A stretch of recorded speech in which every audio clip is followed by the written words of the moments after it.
Не обалденно. Смотрите, Изекиль делается всегда, когда... Вставай, я еще с тобой поговорю секунд. В одно и то же место, куда надо, вот сюда давит, он. А я давлю вот чуть вот туда. Два самара. Отсюда можно уйти. Вот уже прямо с этого приема. А как уйти? А вот так, хопа! И ты уже то самое, одна из самых надежных вещей. Вот.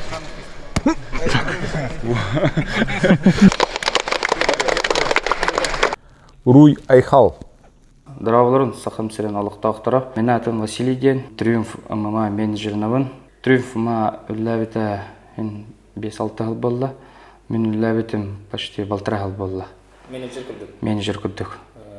Олаттары Москвалық соны табыты, Новосибирскіге дәдеуті, Крымға төнді көрдік. Алексей Оленегітті білсен, сылыбы көпсетен, мұнны кәлдені көрбітім кеніне. Самым деле Москваға деген тағайықты әді бет. Онтан Сахаригар дебатағым жекпін бағырауын дәуді, олейін Сахаригар кәлем дәді. Онны мұнны көрбіп Ангар еще байтык сразу согласись кому-то, он тоже хюрен көтен проект билетен гонорарын баратын. Онтон риер было, кәләрі хедден үз қоны қалбыдың кәнетті. Василий, мен кәргенім кәлем бағырады дейір. Онтон бұқ тек конечно, кәлендер было. Бір қоны кәлем дегенде доғады қаяп біт, көпшеп біт. Оны еттіғым де. Бей хақайры бітер кәленген, бұл вачарақта Майами қораттан кәленген. 2 күн болағыт төден көдес бітім. 2 күн болауын деді. Россияға 9 қоныққа кәдер, бейқа 2 күн болар, оны сразу 2 күн болан баран Омскайға кәдер. Омскайға тен мастер-классқа 1 күн болар. Тоқталақ ұрықтақ Алексей Лейдегі өмірдігіне? Мен олаттарбын рәвылуады вайсена. Бұл хақарын мамаға директанар күріқтайыр олаттарбын Америка топтиян ден залға тарихпын бағырауын. Он UFC'ga или Беллаторға тарихпын бағырауын олаттарбын. Бе хақаригер әме олаттарбы қықта олаттар балылар. Әме үші сетейліғ, үші тоқта көдірілі олаттар балылар. Клубтыттан ең аратықпын барбапын бараларын бір сөмеғі күдік мұғымын олаттарбын тартықпын бағырауын. Өлелесі бет олаттарбын күттіліліғпін бағырауын. Дәрнешім. А так, Алексей Оленик бейқа қанаратақ Америка топтиянға, он Майамиға, UFC'га, Беллаторға көпсетем дер. Көпсетейін уже ғыппыпыт барытын. Білген 11-шкі Майами көтен тем баран әриектақпын, өйдетектақпын. Ол өйдетен барамын кейін анаратақ тиян көпсетектақ. Білген шөй көпсетейлер бадылар. Кейінен ұлақан турнир бұлықтақ. Ол турнир туғынан білген бұл толкуды өдеуін, ұлақан проект оңырын, білген ұнықын баратын толкуды өдеуін. Наратақ Москваға ұлақан турнир болар, Аполлоттен. Алексей Лейдегі көрсу тәрәхендегі ресекілін ақым ресбері? Хам ұлақан бұл комедиен, Афанасий Павлович көмілісті.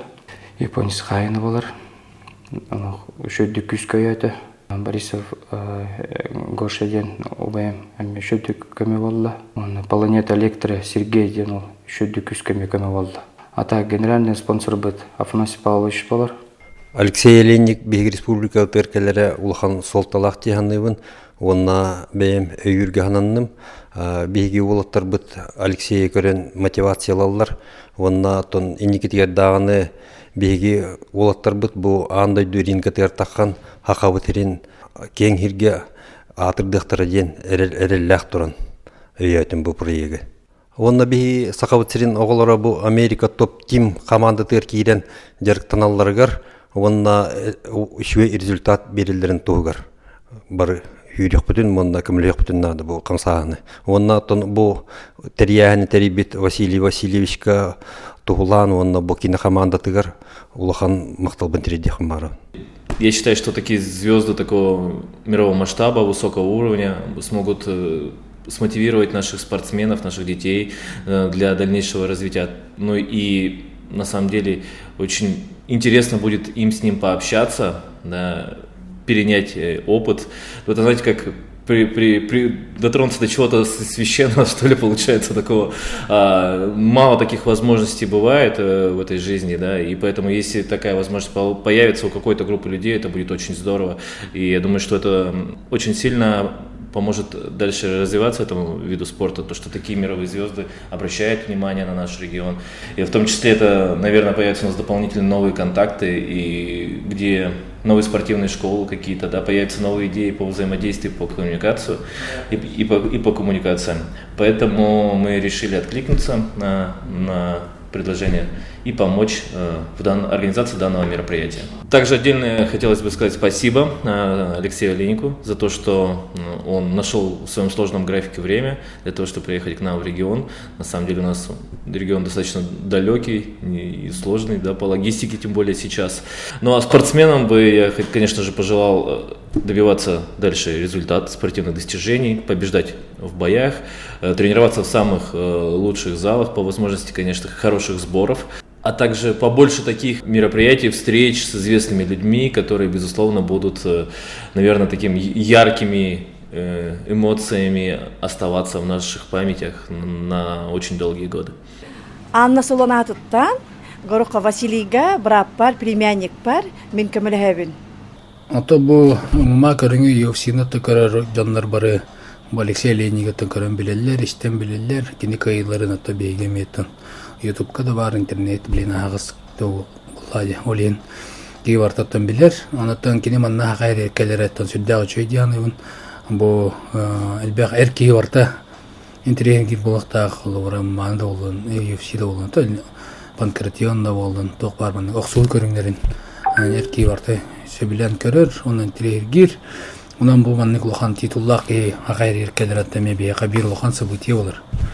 Вот олен беги бу келбидеттен көрсөк бүт мастер-класс көдөрөгөн оннотон. Бу манна келен сакайрын көрөн. Она сакаваттарын билети көрөт олай будущем бәдинелетигер. Бегеттен көрсөйгө кеттеге бут Министерство физической культуры и спорта. Оннотон манны кулхан событияны көдөппетти дейм. Оны бу триумф ММА болаттаргар чолан Василий Гороховка тухтен баган алакан. Ото бу Василий Сюда чуйдик, это бакасетини. Жана мия касетен говоригенан манна беге тойдуктор агаларден сюда улахан элеттен келер. Онотон чуй касетиттен келер дене дегем бар. Онун Василий да чуй касетини орбут онотон манна агаларден улахан жылы. Улахан жылы онон осенан бу ММА көрүнөттөн сакайрыгер бебе месайден багараган. Онотон бу болоттарга чиллер болоттарга бегедеттен из багасын агаттан чиллен сакаат народун тууларын күскө кисекинна каралан тон кыйлар келенелер бей көрөбүт ага олаттар раз версияларга бардыртын кыттан эрилер антон бейги багасын агатта сакаоло UFC-га даксан кыйын котон багарат бейгата Григорий Попов UFC-га тие жута окулан багатан просто тие кырнады бота хаянда кыйкынат кыйды настройкалаган нүгүлене тактак бетедемар бу беги бидерлата бит Василий Горохов так он кине командада кине товарыстары бу кине батчулукан бу действующий чемпион UFC-га курдук чемпионун мана бега гайрер басыгын келер була. Олен тулган холталак билеген бары академиялык UFC ММА үрдән айына эдерчет үрдән көрөр эдерчет бу бакатын ага сажымы деме бары көрөлөр. Олен бу Алексей Олейник бега гайрер сакау серекален мастер-класс көдөрөр жөнө хергенегитте кесетере бәтин белемин тугунан жаргын тугунан када жартнарын када агырын сирин тоттар каптарын экелен көдөрөр ден бияга улган сотлак булайды. Энинаттан вотага бу би центр ССП ататтан улганны мактанабыт киндер бүтерендер бартыныгдылар бияга манда мастер-класс болууга 5 жылга Инигинатан отага мактабын телдемин. Бу Василий Гороховта оннотон атын би сакабыстерме ММА жартыналар. Силертин үнайдер турдуннар, эдер сакавота бит сакайрын именно ММА көрүнгө ататыннар, эме UFC-га кирдиннер, улхан промоушнга кирен сакайрын ататалар, сакайрын булагын көдөгөлөрү Yine tabağına anlattın. Вот такая седаны bağırmete sahide turun. Manı kurduk ulukan ödütlerin ulukan kontraktları tühersen Amerika bolluğun ulukan aydılati UFC olsundan Amerika aydılak bulay. Onu oran votta butan olur onlar dütten oran jartınakların adı düklü klastaq sportsmenleri gitti. Tenge jartınakların adı. Ondan ederecek tenge baran hede olay. Алексей Олейник мастер-классын организатордыргар, хақа олтыргар барға мақтал бұдын дердебет. Бұл маннық улахан сабытия хақайрыгар, сақа херін олтыргар үрдік мотивация болар. Елін дағаны үрдік сетейлері, дабайылары бағарабыд. Бей тәрілті хақа әдір чаттара хайдаларын туғар бұл кіра көмен ұдуд. Біліләқ Олейник кәдірігер әдір оғыларға, әдір чаттарға стимул болдың. Үретін мотивация боларын кіна. О хақа олтара Америка топтинга барандар жарықтанан үшүдді хайдан Сибирь хақа ола UFC-га таққарыгар. Ну, хотелось, конечно, внести маленькую толику в развитие спорта, хотя бы таким способом, хоть незначительным, но помочь спорту развивающимся у нас. У нас, как говорится, замечательные бойцы, как себя хорошо зарекомендовали. Даже на международных выступлениях, турнирах. Ну, я думаю, будет все хорошо и развиваться будет спорт. Но Алексею желаю новых выступлений, удачных побед. Нашим ребятам выйти на уровень достойный. Всем удачи в боях, побед, новых свершений. Bu hanga haydanlar anıgı görünlerger andı tutahımıgar küsker aksalların tuhugar. Toyda kabihiha innik görün kaydagara barsar bu halak. Saha ulatlara saha batudara taksalların tuhugar. Tan ımıma kıttaçılargar sitihini saha ulatlara da hayda turdunlar. ММАны поддержкалывают и в дальнейшем камелёк бит. Уолтерга Багараван сетихилери, кыйлары. Мы поддерживаем смешанные единоборства, так как мы болеем за нашу республику. Хотим, чтобы наша республика гордилась нашими бойцами. Желаем всего самого лучшего, дальнейших успехов. Охотный двораттан бихи хаха спордун, хаха маматын поддержкаларга турнут. Тоды хаха спорда хайда турнада. Оннан хаха өтсерен билдерелерін күрдік, иннеудер, тургурдунер. То хаха отары барлары өртін сетихилері, оннан үддікке талахаларын күрдік, хыларын бартын соруктарын толырдундар. Хана өттары барты бар болдun, оннан сетихилері. Саха менен олтыргар біліңіттен үші жеріктен айқанады. Саха бітсері барыға даллары олар аскыда. Ома көрінгі бе тұн үпсігі де болдар белатыр генде еқптінады ден. Онна да күз көлілі еқпет. Алексей Олейниге саха сергер қайда көші бүтін салғы көрін. Опять долгуянда. Ата хин ине. Ата хантера. Симболге унай. Вася долгуя турдай. Ата долгуяна. Қас күні той бәлем? Тан 2-3 күн по-любому бар. Бүгін вообще жестко долго буде. 3-4 час тем радио. Депе. Звоните, вот мой муж находится. И вы красивые. А сними, пожалуйста.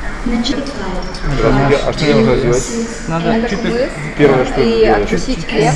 Да, ну его там соль суют обычно? Да. Ну да. Да. Или я хумус его? Да, хумусу. И все с собой забрать? Да, можно с собой забрать. Это хумус с кого? С лошадиной это. Это правильно, наверное, да?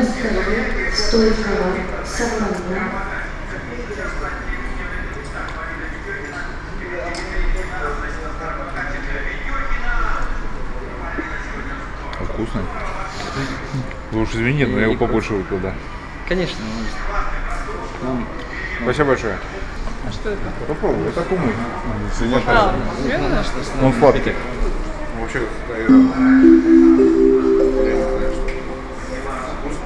Уважаемые пассажиры и посетители аэропорта Якутск, информируем вас о том, что в здании аэровокзала доступна услуга по приему и отправке малогабаритного груза до 30 кг. Летели неплохо, но встретили нас очень красиво. В принципе, очень нравится, когда самобытность какая-то есть. Не просто привет, там за плечо и быстро в какую-нибудь эту Тойоту и поехали. А что там не сказали, что там VIP там есть? Поворот направо. Нет. Там всем сказали, всему самолету сказали, с прилетом всех. Выход туда. И общим потоком вышли. Не, все хорошо, да. Зато мы вот встретили еще и до девочек ваших красивых довели. Не устали? Нет. Пошли работать.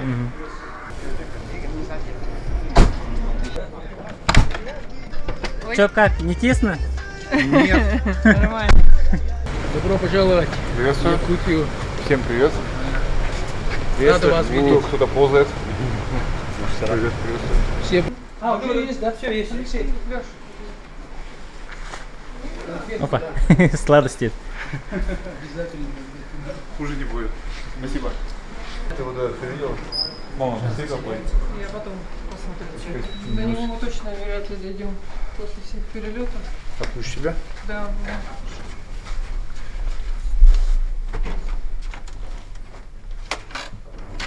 Ну все. А погода как, в отличие от Америки?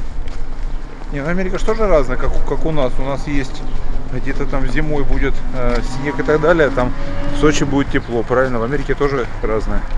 Аккуратно. Ну, сейчас погода у вас, по-моему, очень неплохая. Мне нравится, не жарко, не холодно. Мы вообще никого не пускаем, нельзя смотреть ничего, но мы пускаем средства массовой информации. Любые СМИ, они приходят, все это снимают, но не лезут к нам. Когда все закончится, они могут там с кем-то общаться. Могут. Пока мы за столом и ждем нашу еду, поговорим немножко о еде. Алексей Алексеевич, какое ваше любимое блюдо? Сложно говорить, у меня лет 25-30 было мороженое, любимое блюдо. Вот. Сухую колбасу очень любил. А последние лет 10, наверное, уже я ем стейк. Мне очень нравятся стейки. Если хороший стейк какой-нибудь с выдержанным мясом. Перешел на мясную, мясные блюда. А какую кухню предпочитаете? Я не скажу, что какую-то особую кухню, мне просто из каких-то кухонь нравится там одно какое-то блюдо или два и так далее. Есть там мексиканская кухня, там одно-два блюда я ем все время. Есть там стейк фахитос, то есть сковородка, на которой нарезаны овощи, кусочки мяса, лук, там, помидоры и так далее. То есть это все жарится просто на открытой чугунной сковородке. Жарится 5 минут, приносит, оно все шкварчит, так сказать, дымится и очень вкусно. На лепешечки накладываешь, что там кучка все и кушаешь, к примеру, мексиканская. А так мы очень просто едим, у нас рис, гречка или вермишель с каким-то мясом. Мясо там, не знаю, сарделька, может быть кусок мяса отварного или жареного, стейка там и сосиски, что угодно бывает. Придерживаетесь ли вы какой-нибудь диеты? Нет. Всеядный? Нет, всеядный, но за месяца 1,5-2 до боя, вот когда у меня уже пошел режим хороший, я ограничиваю себя в чем-то. Я не пью практически вообще сладкие газированные напитки, вообще не пью.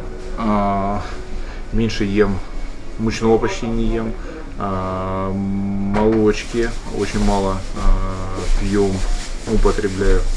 Сладкого, еще чего-нибудь. И в принципе, это уже не только когда я тренируюсь, а вообще всегда я уже не мешаю еду. То есть, если я ем там что-то, например, там мясо с кашей, то я не буду заедать ее десертом никогда. Там, тортиком или еще чем-нибудь. И наоборот. Я могу съесть килограмм торта. Вот. Но я никогда его не съем после супа, борща, там, после мяса, после каши. То есть вот ты можешь, это любой может съесть. Да. Ты можешь съесть, я сейчас грубо говорю, там, килограмм шоколада, или шоколадных конфет, или килограмм торта, хоть огромную кучу. Ты можешь его съесть, но после нее нельзя тебе там целый час чего-нибудь другого есть. Либо ты можешь поесть там суп, борщ, там, гречку, котлеты, мясо, все остальное. Нельзя после этого сладкий чай выпить с булочкой там, или еще с чем-нибудь этим. Это уже нельзя. Нельзя сок выпить после этого. Просто Это кажется сок, а его нельзя. Это типа подобие раздельного питания, да? Ну, подобие раздельного питания, да, но реально замечал, то есть меня вот научил мой диетолог. А жена диетолог? Она не диетолог как таковой, но так как у нее есть профессиональный спортсмен такого уровня, и настолько ей пришлось все изучить, она лет за 5-7 изучила столько, что с ней консультируются очень крутые известные тренера, диетологи и так далее. То есть она настолько сама это изучила. Ответственность, да? Да, ну ответьте за тех, кого приручили. А вы есть какая-нибудь еда, что вы не едите? Вообще не едите? Я думаю, есть. А что? Ну, может, какую-то конкретную штучку просто, а вот именно там из чего-то, наверное, ем все. Сладкое ем, молочное там ем, хлебобулочное по чуть-чуть ем. Сало, мясо, вот, свинину. Я могу съесть сало, вот, нарезки там целую миску, я ее потом 3-5 месяцев не буду есть. То есть, ну, все, наелся и не хочется. То есть, как потребность какая-то, что-нибудь такое съесть. Свинину в последнее время мало, очень мало ем, стараюсь не есть, просто стараюсь не есть. И курицу по своим убеждениям плохо ем. Ем, но очень мало. Курицей я отравился в Пятигорске, по-моему, или где-то. На сборах лет 10 назад. Первые лет 5 я вообще ее не мог смотреть и кушать, а последние лет 5 я ем, но понемножку, немножко выходит. А ваш чистый вес сейчас сколько и на каком весе вы выступаете? И сколько это приходится скидывать? Скидывать не знаю. Чистый вес у меня сейчас 102,5 килограмма. Выступаю я до 125 килограмм. Поэтому у меня есть запас 20 с лишним килограмм, да, которые я могу наесть. Но я их не могу наесть. Сколько я не пытаюсь. Ну, наесть, наверное, можно было бы, но если бы ты не тренировался и просто объедался именно такой какой-то вредной едой, от которой бы у тебя там бока росли. Я не могу, чтобы у меня бока росли. Вот, соответственно, ты там от мяса там или от гречки ты не поправишься. Да. То есть не станешь там огромным, особенно если у тебя там 2, иногда 3 тренировки в день. То есть ты не станешь там с лишним весом. Ну, либо станешь, но ты не сможешь тренироваться. То есть ты, бегая там по столько-то километров, тренируясь, спаррингуясь, борясь, ты не сможешь там жиреть при этом. Вот вы сказали, дробное питание, да, у вас практикуете, да? Ну, то есть типа раздельное питание. Но... Мне сказали, что вот это так полезнее для тебя, для твоего желудка, это полезно для любого, да. Для здоровья. Если вы сейчас поели там, да, и после этого там, я не знаю, там варенье там с 3 там какими ватрушками, сока напились, еще что-нибудь, да. То есть оно у вас все смешалось и у вас выросло в бока. Если как бы вы боков не хотите, а бока, вот, скажи любому человеку, он не хочет, кто бы то ни, какой бы человек ни был. Нет, я хотел бы, чтобы их не было. Вот, да. Вкусно, да, но потерпи. Или полчаса потерпел, там 30-40 минут, и съел эти ватрушки уже нормально. Там, через я к тому, что во время раздельного питания вы тренируетесь и в день сколько раз кушаете? Очень мало ем. 2-3 раза ем, наверное. Да. Я ем хорошо 2 раза, мне кажется. Я утром почти ничего не ем, то есть я просыпаюсь, я не могу есть. Я пью чай или кофе там, с печенюшками, там 5 печенинок скушал и все. При том, что я не ограничиваю себя, я просто не могу. То есть я когда проснулся, я 2-3 часа есть не могу. А как относитесь к энергетикам? Потом я потренировался, потом после тренировки, потренировался с 11 там, до 12:30 до часу, я приехал, часа в 2 поел. Хорошо, плотно, все остальное. Тренировка следующая 5-6, приехал после нее там часов 8, уже в 9 вечера я хорошо поел плотно. Засыпаю там в 11-12. То есть я не перестал. Энергетики я их не пользовался практически никогда вообще. Вообще никогда не пользовался. Но последние года 4-5 я их иногда употребляю. Употребляю их по большей части ближе к концу тренировочного лагеря, когда осталось там месяц, наверное, уже организм устает, крепатура, еще что-то и так далее. А у тебя вторая тренировка там. Приходится себя выгонять на нее уже иногда насильно. Могу выпить энергетик. Но энергетик я имею в виду, что обычные баночные эти самые Monster Energy там какой-нибудь или Бэнк там и так далее. То есть, ну, обычная. То есть не какой-то там специальный. Хотя мы что-то пили, BCAAS Energy, там еще что-то. Обычно спортивные штуки, те, которые продаются в магазинах. Не баночные, которые. Мгм. Они же бывают там. А сегодня что вы заказали? Из еды я заказал какую-то Уху. похлебку рыбную. Да, уха. Уха. Типа ухи, да? Мгм. Что еще? И все. Пока все. Салат индигирку? Да, Индигирку заказали? Индигирку. Мы уже за вас как бы заказали. За тебя Я ж женили. половины не знаю, что у вас тут такого. Ага. Мне хочется и И- попробовать, с одной стороны, интересно, но чтоб... И якутский десерт кюрчах заказали. Да, саламат тоже заказали. Мгм. Но ему нельзя десерт. Нам его разрекламировали. Но я попробую и тебе расскажу. Она мне расскажет. А, да? А саламат тоже можно будет? Индигирка келле. Да, саламат тоже. Когда я беру тарелку, да? Чтобы вы стали чемпионами UFC. Что, вкусно, да? Вкусно? Тебя спрашивают. Алексей не Не знаю, пока останавливает. вкусно. Я думал, хуже. Но достаточно вкусно. Да, я пробую. Не надо. Не трогай. Самому мало. Ой, она Она вообще замороженная. замороженная. Вторые блюда. От саламата отказались. Да, конечно. Сашку дай тебе. Подожди. Слишком не кусайте живота. Все.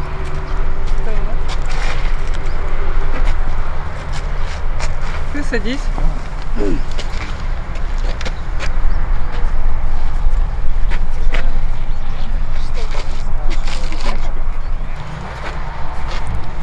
У нее окрас красивый какой. Она же не темная, она такая еще. 15 минут хватит? Я думаю, нам 5 хватит. Хорошо. Так. Я за это держусь? Да. Смотрите, не затушите коня. Я думаю, я не задушу ее.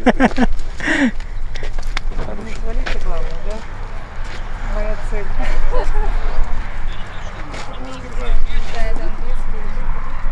Вот эти две близкие верховые, это чисто.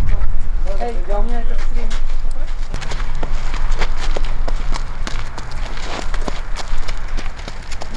Чуть такая с характером зайдет. Вы уже 22 года.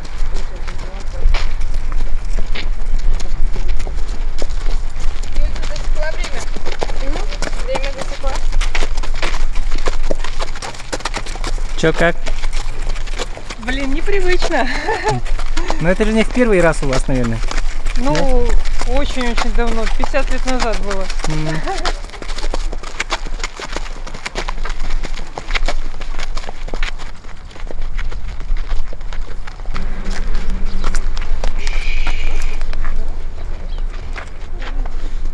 Встаю? Да.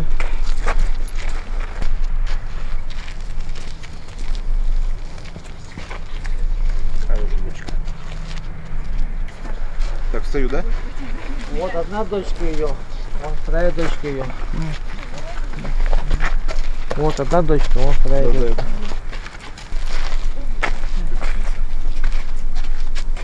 Всех хороших животных. Давай.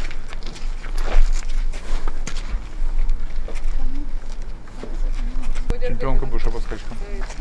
По скачкам? Не по конкуру? По скачкам? По скачкам, ага. 22 года. Ну, она же совсем уже старенькая, да, получается? Не, нормально. Почему? По ихним.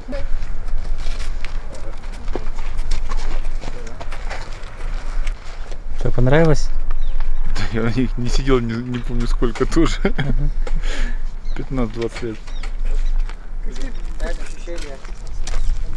Класс, спасибо. У нас была лошадка, нам из Башкирии, да, подарили? А, также на семинар приехали, нам лошадь Мы приехали подарили. на семинар, говорят, а у нас тут там лошади, все остальное, говорят, подарите. Привезли лошадку нам через 3 недели. Лошаденка, не знаю, сколько ему год был? Маленький, да, год был.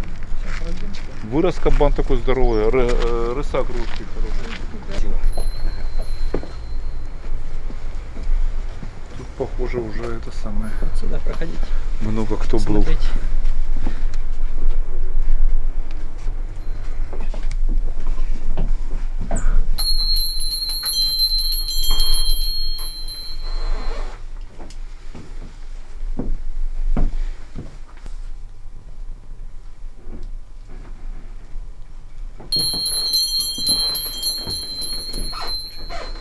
Атыстаған болды. Еркет. Беттек көрен күлім алған. Би, девять, чите, юрий, катюй, юрий, катюй, кемево. Пол. Выбить надо. Чуть-чуть выбить. Чуть.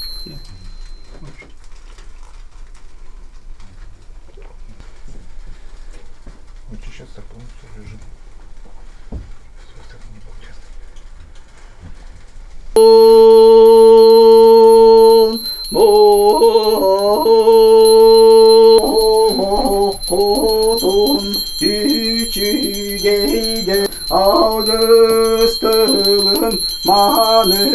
Айхал Мичиль! Айхал Мичиль! Мичиль Тусков! Мичиль Тусков! Тусков! Тусков! Тусков! Тусков!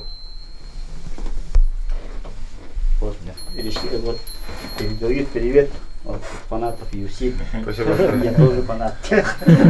Спасибо. Очень много смотрел ваши бои. Был прикол, сейчас и тут нельзя сегодня рассказывать. Пираньки. Здравствуйте. Здравствуйте. Вас знаем, по телевизору вас смотрим. Да, телевизор Курова, это я. Нормально. Свет самый лучший. Да, можно вас попросить нагнуться немножко? По-быстрому. Раз, два. Чанак. Да. Красивый? Это ягоды собирали.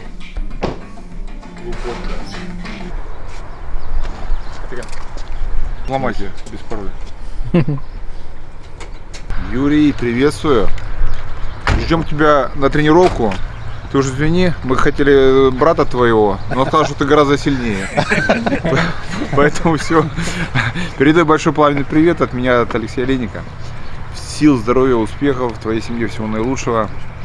На тренировку будем ждать в любой момент. А так всего хорошего по жизни. Всего хорошего. Спасибо. Блин, мушкара еще слово летать. Приехали в царство вечной мерзлоты.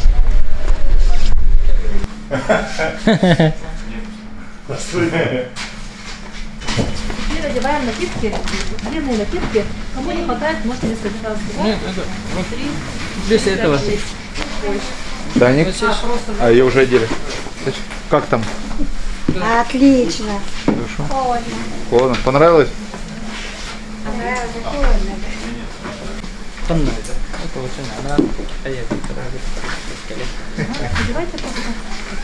Что, волнуетесь? Да, конечно. Как вы думаете, что там вас ожидает? Не знаю, что-нибудь интересное, наверное. Обувь моя там, которая унес.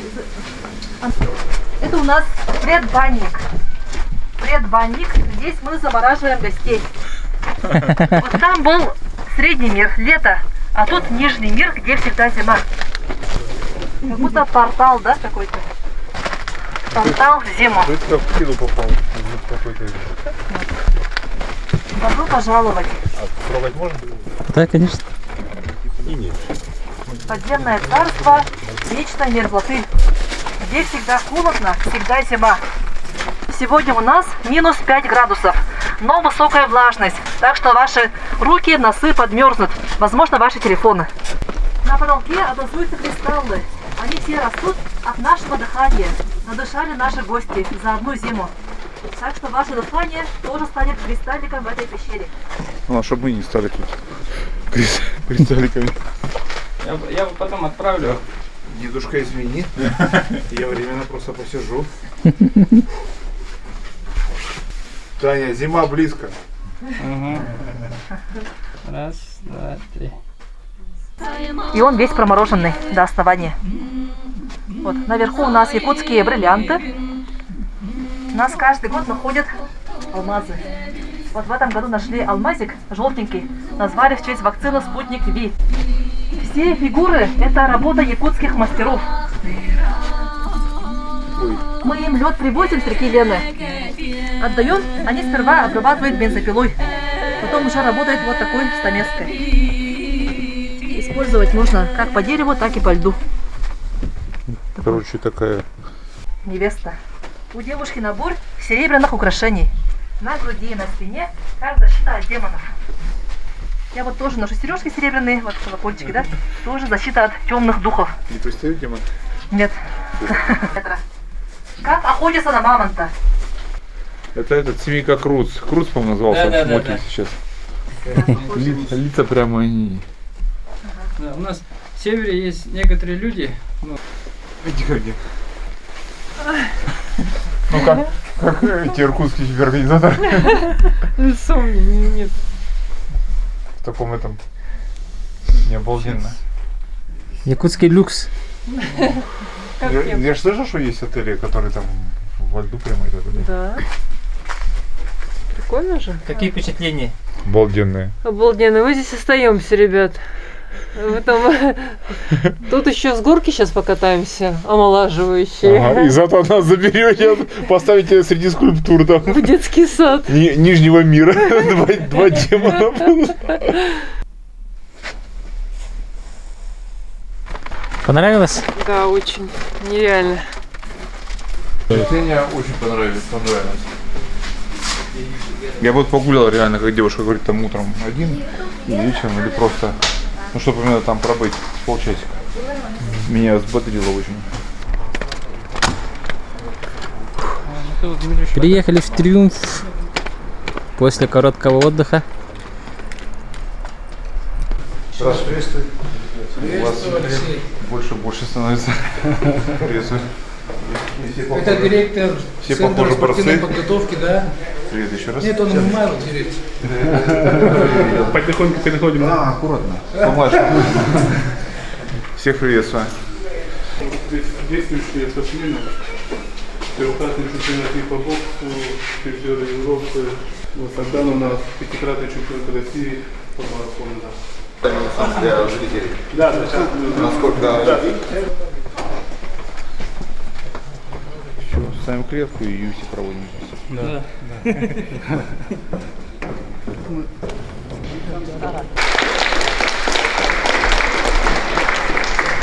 Кто не тренируется, 500 отжиманий. Да, кто в борцовках, так проходит, кто без борцовок раздевается. Наши любители ММА, которые занимающиеся ребята, да, вот собрали, ну, по списку, потому что у нас же из-за ковида ограничения есть, да, поэтому мало, ну, чуть мало. Так-то Желающих очень много было, звонили Василию вообще без остановки. Да, мы ограничили. Ну, добрый день, уважаемые любители боевых искусств, да, у нас сегодня боец UFC, который по рейтингу поднимался пятую строчку UFC в тяжелом весе и представляет Россию, Алексей Олейник. Поприветствуем. Алексея, мы благодарим Алексея, что он сегодня приехал в нашу республику и в Якутию, да, и сегодня он проведет мастер-класс для вас, ребята, чтобы посмотреть для себя цели, чтобы нас. Мы хотим, чтобы из Якутии, да, кто-нибудь, да, вот, дошел до UFC и выиграл в UFC. Это наша мечта общая, и мы этим хотим. Да, поэтому это ваш приезд будет ступеньком, да, для наших ребят, которые хотят туда попасть.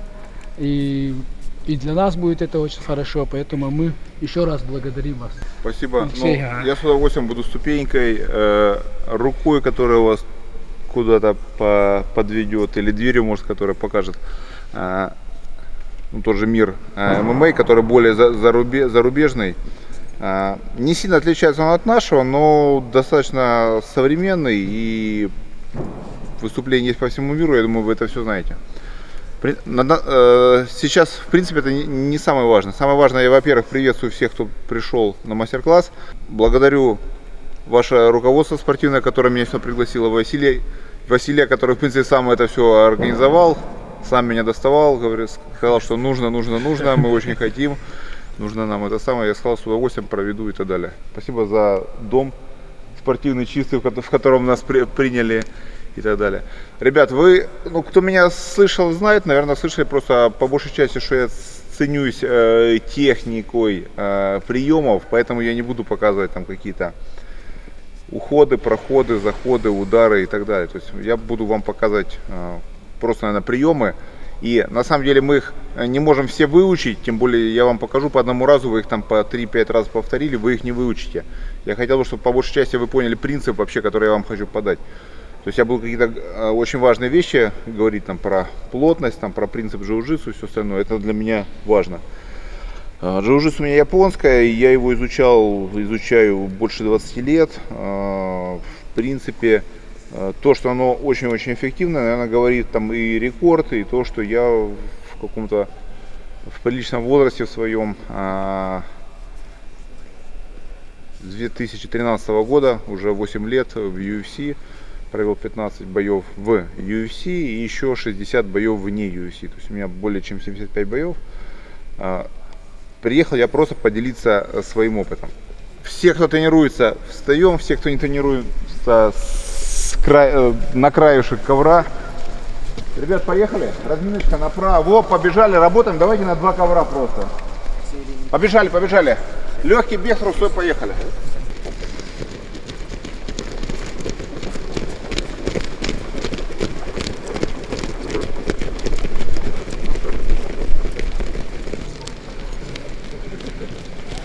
Байкалар. Let's.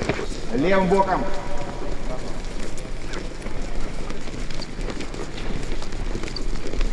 Два раза правым, 2 раза левым. Кувырочкой вперед. Делаем 5 кувырков. Потом сидя разворачиваемся. Еще делаем 5 кувырков. 5 кувырков. Потом спиной 5 кувырков.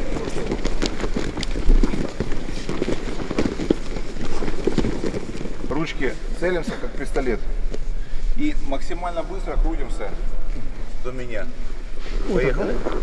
Следующая пара. Поехали, поехали, поехали. Целимся, руки прямые.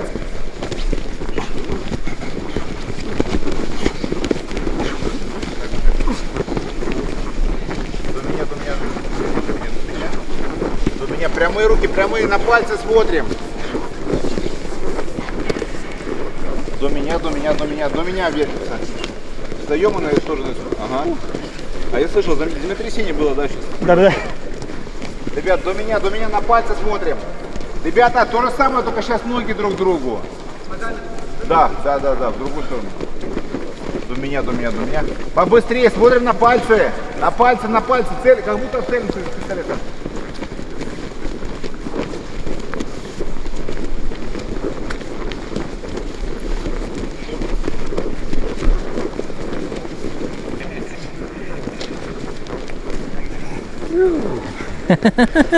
Голова кружится. Знаете, да? Пару шажочков.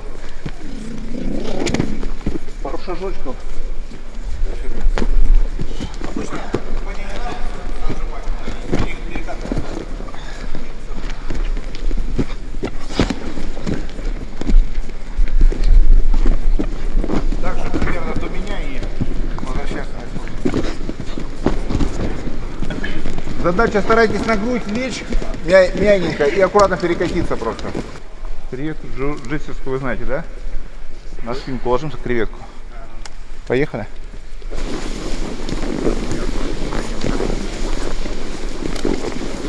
По парам. Ручки положили и пятнашки просто. Стараемся наступить, и чтобы вам не наступили на ногу. Руки не упираем.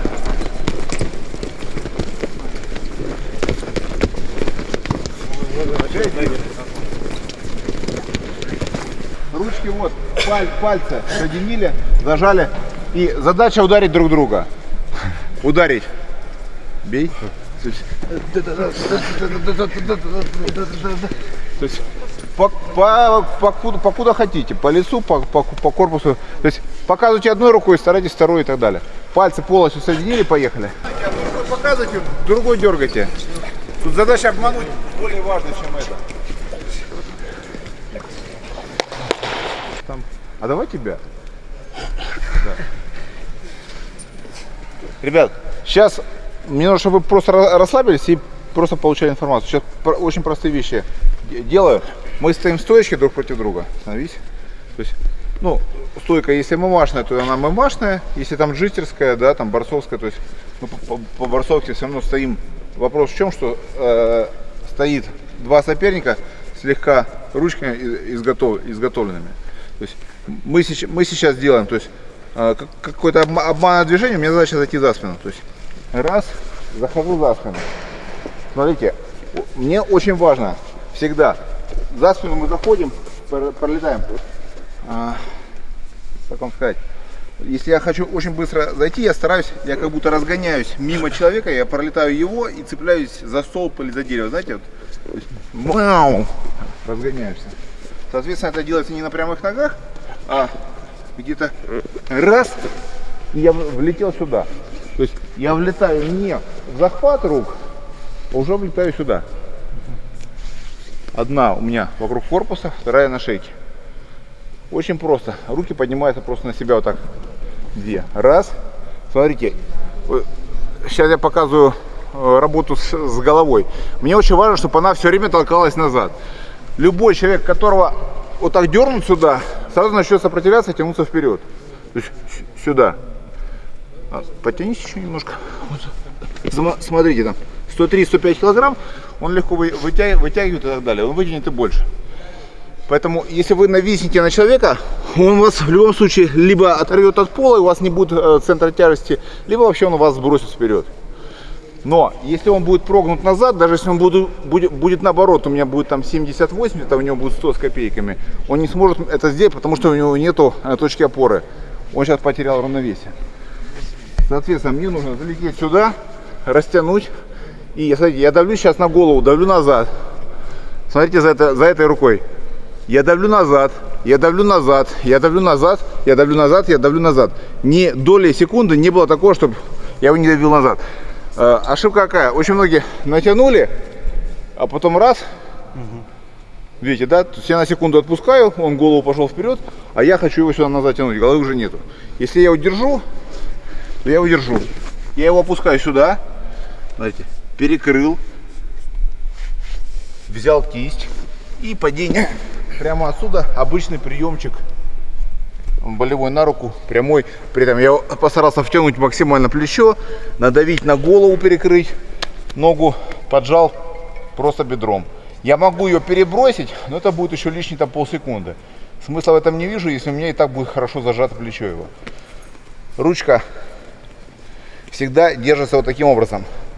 Из дзюдо и самбо джиу-джитсу учат держать руку так. Это возможно, если у него есть кимоно. Они привыкают, они держат здесь за отворот рукава и тогда держат руку, тогда она не проворачивается. Я бы советовал всегда делать вот так. Кимоно у человека есть или нету, неизвестно, вы на ММА или на самбо там, или на джиу-джитсу, а рука у него есть всегда. Бам-бам. И сами знаете, здесь либо таз вверх, либо ручка ломается в сторону к ногам, никогда в сторону к голове. Я показываю очень простую вещь, но очень подробно объясняю, просто чтобы вы сейчас уже сразу с первого раза делали идеально и делали ошибок. Ничего не делаем, не сопротивляемся, ничего что-нибудь. Просто спокойно отработочка. Становись. Просто спокойно отработка друг с другом. По одному, либо по два раза делаем, ну, по очереди друг с другом. Проход, как правило, идет под плечо, которое стоит к вам. Если человек стоит вот таким образом, мне вот сюда хуже делать проход, чем вот сюда. Сюда, сюда, сюда, сюда. Руку контролирую, к груди прижимаю. Перекрыл, как только перекрыл голову, сначала перекрыл голову, потом только я поднимаю ручку. И потом в падении я уже втягиваю его, разворачиваюсь и зажимаю бедра свои. Руки не делаю ни так, ни так, ни так, ни так. Никаких руку на руку не накладываю. Вот рука за рукой проворачивается и держит, как обезьяна хватает палку. Бам-бам. Самый-самый крепкий захват, самый надежный для того, чтобы фиксировать кисть своего соперника. Еще раз. Или уже все понятно? Понятно. Выходи. Выбирай, с кем ты работаешь. Делай. Медленно, вообще никакой спешки. Мне сейчас нужна техника. Вот, ага. Вот. Ага. Вот видишь, он провернулся. Провернулся потому, что ты его положил и ты над ним наклонился. То есть ты ему дал, а любой человек, которого начинает раскладывать, как бы вот зажатого этого самого черепаху, начинает раскладывать, любой будет стараться обратно скрутиться. Но он делает естественное движение, то есть его выкручивает, он группируется немножко к руке. Поэтому ты уже видишь, он, ну, ты понял, в бою там, в схватке он бы стал на колени, сразу ты бы уже руку не выхватил. Ты его должен держать вот такого раскрытого. Когда он раскрытый, он не может группироваться, чтобы тебя натянуть куда-то, чтобы вырвать руку и так далее. То есть он еще пытается поймать равновесие только. В принципе, все правильно, да, но вот ты уже сам начал делать и сам видел какие-то нюансы. Раз. Сюда. Вот очень-очень плечо у меня зажато. Чувствуешь, да? Да. Это важно. Не вот разбросать ноги, вот поджата нога. Здесь это надо зажать, здесь. Это расставлено и так далее. То есть я очень давлю на голову и этим бедром очень придавливаю к той ноге. Вот сюда. Ребят, поехали, 3 минутки буквально. Мне сейчас не прием важен, мне нужно, чтобы правильно вышли на технику на эту. И вообще вы не рисуйте. Дистанцию берите заранее, чтобы было не опасно там падать друг с другом и так далее. Если у всех пары отлично, если у кого-то пары нет, стройте работать. Вот ты смотри.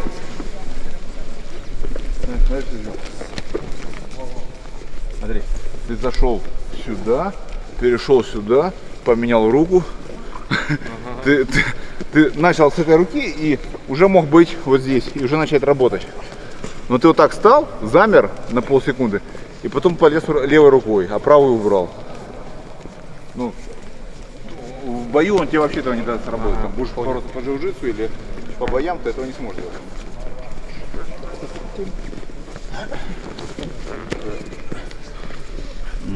Ладонь смотрит все время в небо. Да. Палец. Тут, смотри, даже, скажем, не ладонь, вот эта часть, тыльная сторона должна прижаться быть к груди. Куда там при этом палец будет смотреть, уже менее важно.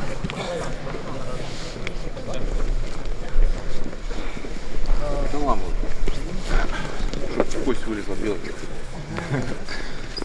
Ладно, в конце тренировки так. Сейчас не надо. Не, уже не надо перестал. Смотри, ты не перекрыл. Да, он сможет проворачивать. Это... Представь, что он будет вот такой, с вот такими руками мощучими и так далее. Ты вот это уже можешь не сделать. Он тебе не даст ошибки делать. Ты лежать чуть более к ногам. Не, лежи, ляг. Просто лежи. Вот так более перпендикулярно, видишь? Ты лежал немножко под таким углом, а нужно быть вот. Он бы смог покрутиться. Ну, смог бы, не смог. Он, может, не смог бы сейчас у тебя, но, во-первых, он изначально не напрягался. Во-вторых, он чуть поменьше тебя. Просто говорю, я бы уже, может, попробовал бы.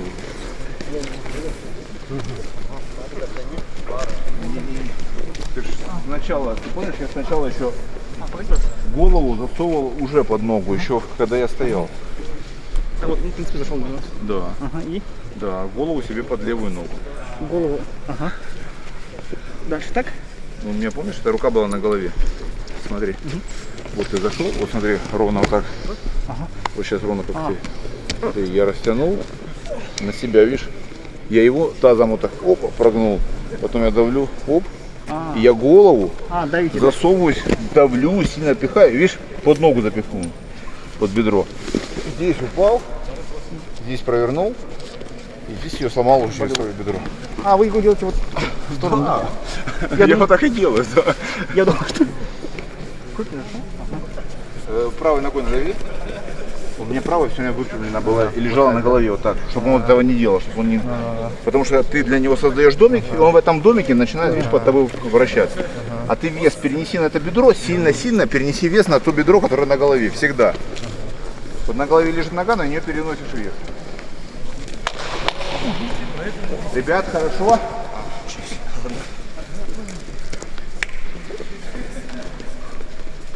То же самое. Хопа, хопа, хопа. Все то же самое, правильно? Ручка вошла глубже, вошла. Еще здесь, еще здесь, еще он прогнут у меня.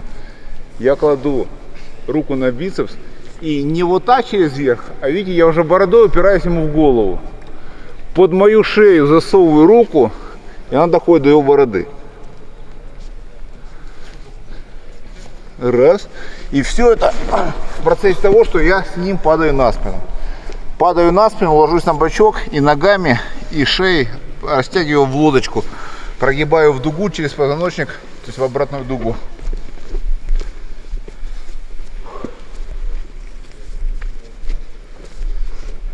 То же самое. Заход за спину. Раз. Раз. Прогибаем одновременно сюда, сюда, сюда. На бочок аккуратненько. Локоть должен быть на подбородке у него.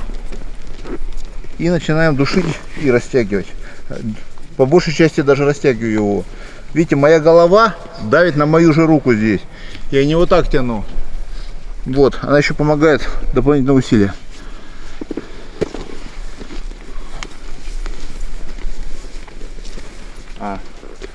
Очень важно, чтобы вот эта рука, старайтесь, чтобы она была вот здесь. Локоть смотрит в пол. 95% людей делают так, что локоть смотрит в бок. Делает вот такой удушающий. Параллельно его плечам, видите, параллельно полу рука. Почти все делают вот так. Вот так попробуйте сами. Я думаю, вам больше понравится. А ему понравится меньше. А здесь я потом расскажу, сейчас после этого приема расскажу более подробно почему. Пробуем. Все то же самое, все так же за шею, за спину зашли. Также прогнулись, ставили сразу болевой растяжку со спины.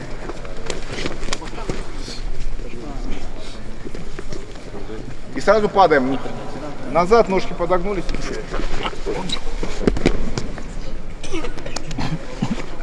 Которая сзади, старайся ее ладошкой класть ему на затылок. Да. Смотри, ты сейчас положил вот так руку на себя.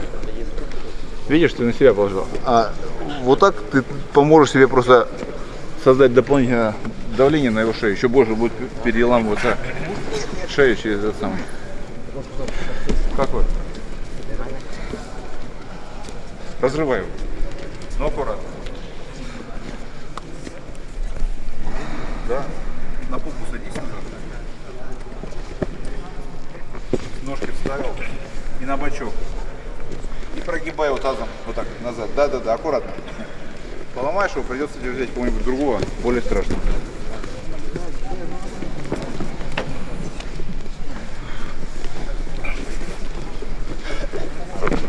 Бух. На бочок. При спиной, да. Одновременные руки и сам. Все то же самое, только оно у тебя должно как вода так затекать. И уже пошел. А ты.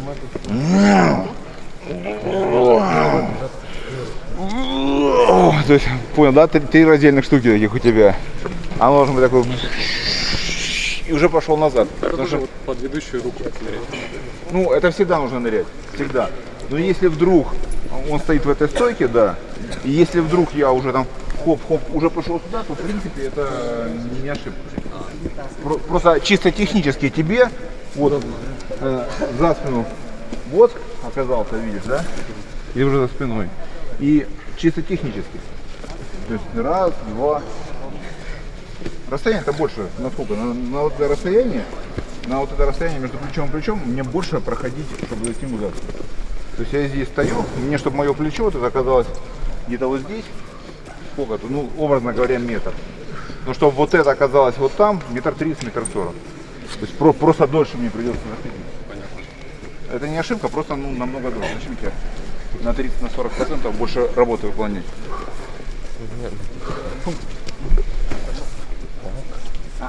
Нет, надо втаскивать. Да. С этой с рукой не сможешь. Уже будут мешаться. Ногами тазом прогибай, а ножки на себя. Все. Спать, да? Спать. Смотри, вот я сказал то, что если локоть работает сюда, то это не совсем удушающее. Удушающее это вот. А, вот эти, да. Упирайся бородой, хватайся руками. Вот руками за вот эту руку возьмись. Да. Вот видишь, ты уперся. Упирайся бородой, хватайся руками. во-первых, неудобно схватиться, во-вторых, удушающий происходит сразу же. Получается, поглубже надо совать? Локоть, чтобы смотрел у тебя на подбородок, вот сюда локоть смотрел. Вот первый вариант. Вот, локоть смотрит в бок. А второй вариант вот.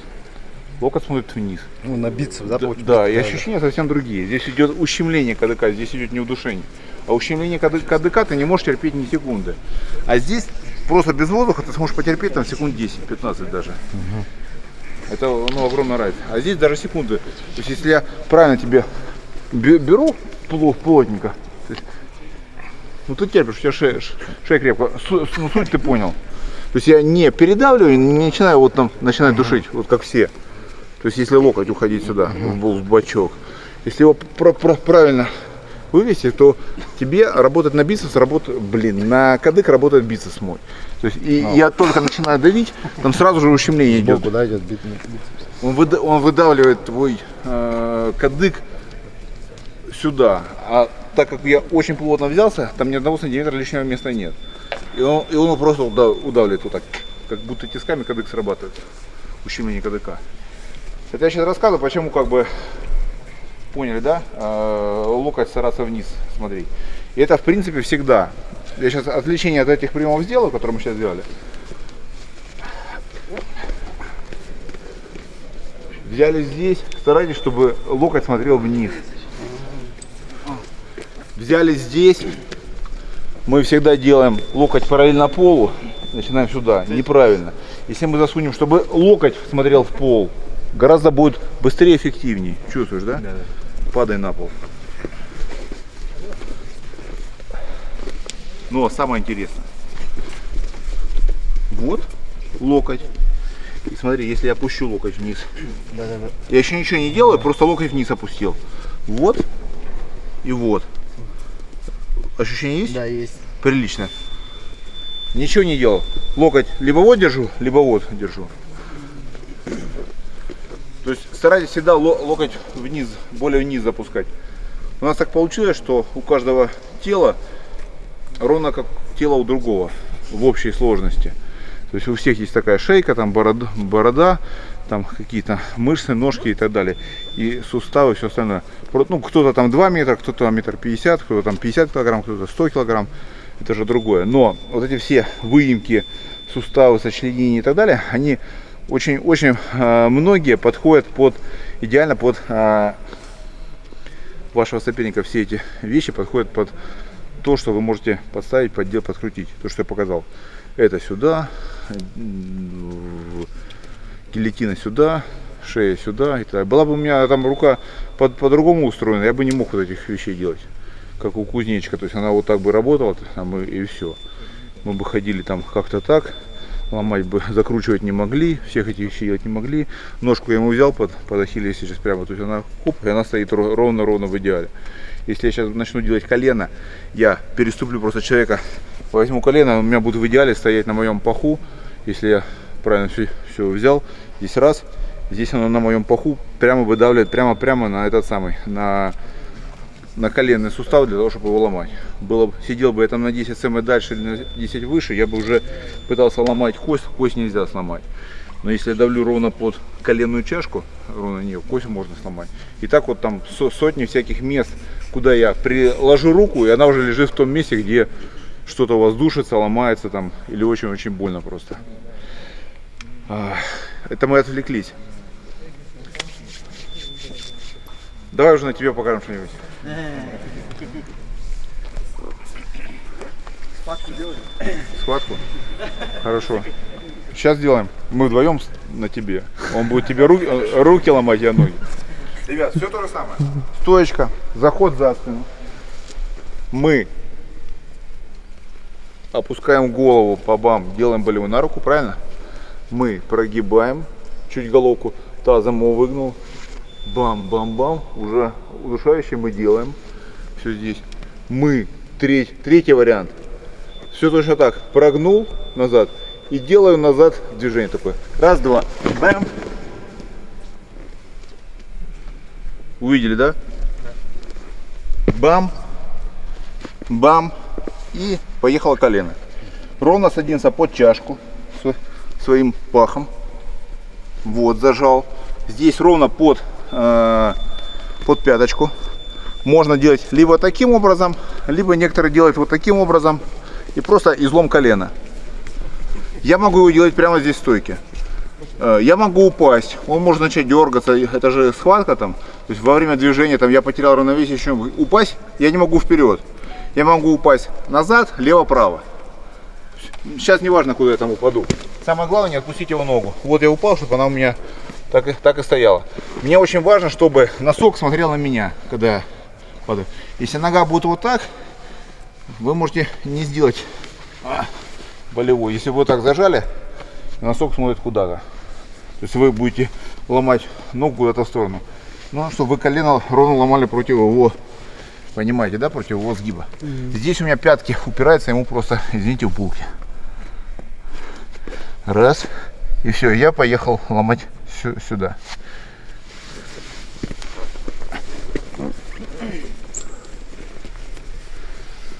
Давай твою ногу. Проверим. А что ты хромаешь уже? Еще ничего не делали. Раз. Роняем человека. Почти всегда 8 человек из 10, падая. Сядь, пожалуйста. Когда человек падает, это естественная реакция. Когда ты падаешь сильно, у тебя одна либо две ноги. Ну вот вы будете идти по улице, там упали. Это естественно. Но некоторые падают. Ну, если вдруг вы так упали, вы зашли за спину, вы его растянули, шмякнули его, и у него прямо, ну, ноги вот валяются. Вот. То есть ноги просто выпрямили все сейчас. Вот во время. Хоп. Я вообще даже не думаю об этом. Я делаю шаг, я беру крюк. Раз, я дальше продолжаю делать колено. Просто поднял палку, которая лежит. Если она в вас сама не влетела, эта палка, мы ее просто подняли. Смотрите, чашка. Чашка у меня должна быть ровно вот здесь. Не вот здесь, намного ниже. Не здесь где-то, выше. Ну, выше в мою сторону. А вот ровно под чашкой. Уперся в него пяточками. Под носок. И прогибаю, соответственно, таз туда, спина пошла тянуть эту часть сюда. Пам-пам-пам.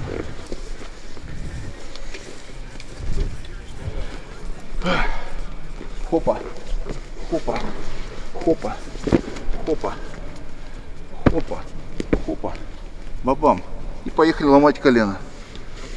Стоя, сидя или лежа. Не пробуем. Последнее. Почему я это все показал? Иди сюда. Суть. Сейчас я показал принцип. В принципе, это все было не для того, чтобы вы по большей части научились там колено, шею или руку.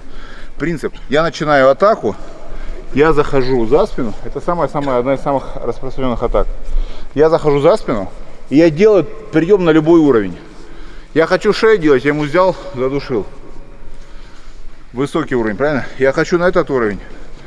Я бам-бам-бам ставил, сделал болевой на руку. Я могу делать на самый нижний уровень. И все это делаю вот ровно с одного движения вот отсюда. Шея, рука. Либо я продолжаю движение, назад отступил, сюда и пошла нога. И все делал, все ровно с одного движения. Что я взял вот его, поднырнул под его камеру, хопа, и оказался у него за спиной. И дальше пошел уже душить, ломать. Ровно одно и то же движение, правильно? То есть не то, что если вдруг вы задумали изначально там на ногу пойти, тогда нужно как-то по-другому. Если вы задумали там душить, то нужно все по-другому. Абсолютно все равно. Вы вышли в одно положение, и от вас только зависит, что вы сделаете. Пробуем. Ножку. Аккуратно, без сопротивления, без ничего. Все только в отработку работаем. Ну, просто медленно делай. Сейчас тебе важна техника. Вот этого не надо. Ты же ее не душишь сейчас? Посмотри, я ее клал сюда, на бицепс, и вообще брался сюда. Чтобы ты сейчас тянул назад шеей, и ты себе спиной создаешь дополнительную растяжку. Просто понял, да, его? Но ты не зажал колени. Изо всех сил нужно зажать, да. Ему должно быть гораздо интереснее, если ты в правильном месте сильно сожмешь колени.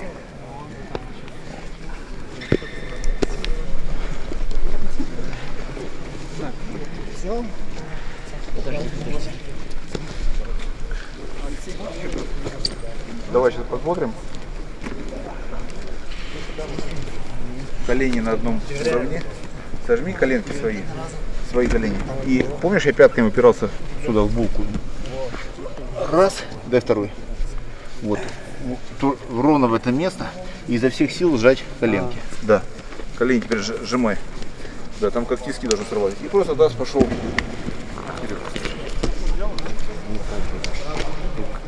Ну. Да все правильно. Нет, все правильно. Ты тоже можешь. Нет, на шейку. Да. А теперь просто медленно садись на попу и вставляй ножки. А зачем ты его отпустил? Нет, ты вот здесь его как схватил, так его держи, вот, как тиски, видишь? Я говорю, ты садись, а ты его начал отпускать, его, и ты посадил его и отпустил его, это ты посадил. А я говорю, здесь прилипни к нему, и смотри, я задницей в него уперся, сбил, и вот видишь, ножками его цепился. Все, я здесь как крабик прилип к нему. Я его завалил на бочок и дальше уже прогнул. Просто назад растянул. Получается? Один момент. Да. Медленно. Бам. Мне да. так лучше? Или сначала так? Под тебя, как тебе удобнее. Но в любом случае браться вот здесь. Тут на верхней части. Либо этой рукой здесь ты можешь, либо той. Как тебе удобно? Ты же... Не надо выкручивать, ты колено сломай. То выкручивать, если ты упал на бок, она немного провернулась, ты не дожал там бедрами, она немного провернулась, его нога, и тогда уже колено не получается, когда нога его провернулась. Тогда ты можешь уже ее крутить сюда, либо ее докрутить в эту сторону, уже перейти на пятку там, и так далее. Но потом. А сначала пока делай то положение, которое лучше всего подходит. То есть не за колено, вот за эту часть надо хватать. Ну так удобнее будет. Зависит, по сути, от того, какая рука у тебя впереди. Смотри, у меня сейчас это на шее. Соответственно, я его сбрасываю. Вот, видишь, да? И у меня какая рука? В принципе, мне ближе это. Плюс я правша. Но если я вот его там, его сбросил, у меня, видишь, сейчас левая на изготовке. Ситуация. Да. Хоть я и правша, но я пойду той рукой, которая ближе, которая более первая. Это как удар. То есть, и если у меня вот рука уже возле этого самого, то зачем мне бить дальнюю руку? Можно? Я сейчас утрировал. Суть ты понял. Понял.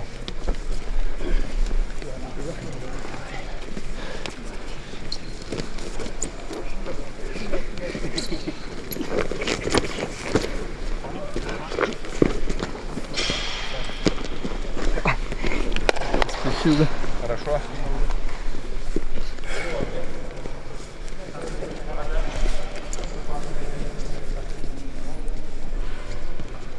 Колени зажимай, колени зажми изо всех сил, да. И таз вперед, а пятка его назад. Вот. Ломай дальше. До конца ломай. Шея, рука, нога. Что делаем? Ногу. Хорошо. Изекель в конце. Иди сюда. Ногу. Я этот прием очень люблю. Ложись сразу. Я этот прием очень люблю. И мы его называем безвыходный. С него нельзя выйти. Раз ты хотел ногу. Смотрите. То есть я взял человека, я его свалил. Хопа. И вот оказался. Начнем мы с этого положения. Вы все начинаете с этого положения. То есть самое распространенное стандартный проходик. Хопа. Правильно? Вот у меня ножка оказалась. Что я делаю? Смотри. Я подхожу сюда. У меня ноги вроде бы так очень легко стоят, но у меня они стоят. Это стоит под сгибом. И это ровно под сгибом. Если человек напряжет ногу, напряги ногу. Я сажусь на попу сейчас. И видишь, у меня его ступня у меня под мышкой. Видишь, да? Ножка его подломалась. Я сел немножко вот на левую булку. Мои коленки при этом смотрят под углом 45 градусов. 45 градусов. Не 90. Почему не 90? Шустрый борец, быстрый и так далее. Если его начинают там тянуть ногу или его соперник падает, еще что-нибудь, он вполне может на меня встать просто. Если я падаю ровно, вставай сразу. Видите, да? Да. Падай. Если я падаю под углом 45 градусов, мои ноги тоже пробую вставать. То есть ему неудобно очень. Потому что мои ноги под углом 45 градусов. Под углом 45 неудобно вставать. Плюс я еще чуть-чуть их поджимаю, контролирую. Суть мы поняли. Мы упали сюда на попу, на левый бок. Ножки вот эти я свои сейчас меняю местами. Там, там где была левая, я засовываю правую, левую убираю вообще в сторону. Раз. И свою попу заношу туда. Один раз. Раз. Рука моя, смотрите, сейчас некоторые будут ошибку делать, ее засовывать зачем-то сюда. Ее у меня здесь не было. И нету, и не должно быть. Вот я только занес свой таз сюда. Я сижу вертикально. То есть не лежу, я сижу. В принципе, все. Эта ножка выпрямляю полностью. Абсолютно выпрямляю. Как дела? Вот. И вот у меня пятка, и я ее рву. Ломаю ему мениск. Выйти отсюда нельзя ему. Куда будешь уходить? Куда? Это не прием. Сейчас я его просто растянул. Просто очень хорошо взял. Подготовился. Прием будет вот этот. Рвать пятку. Мы его сейчас не делаем. Мы выходим вот эту ногу растянули. Взяли пятку. И мы останавливаемся. Вы все останавливаетесь. Здесь 3 замка, которые нужно ему раскрыть, чтобы уйти. Только так он может уйти. Замок 1, замок 2, замок 3. В принципе, этого он всего не сделает, потому что я ему раза 4 сломаю мениск, порву мениск.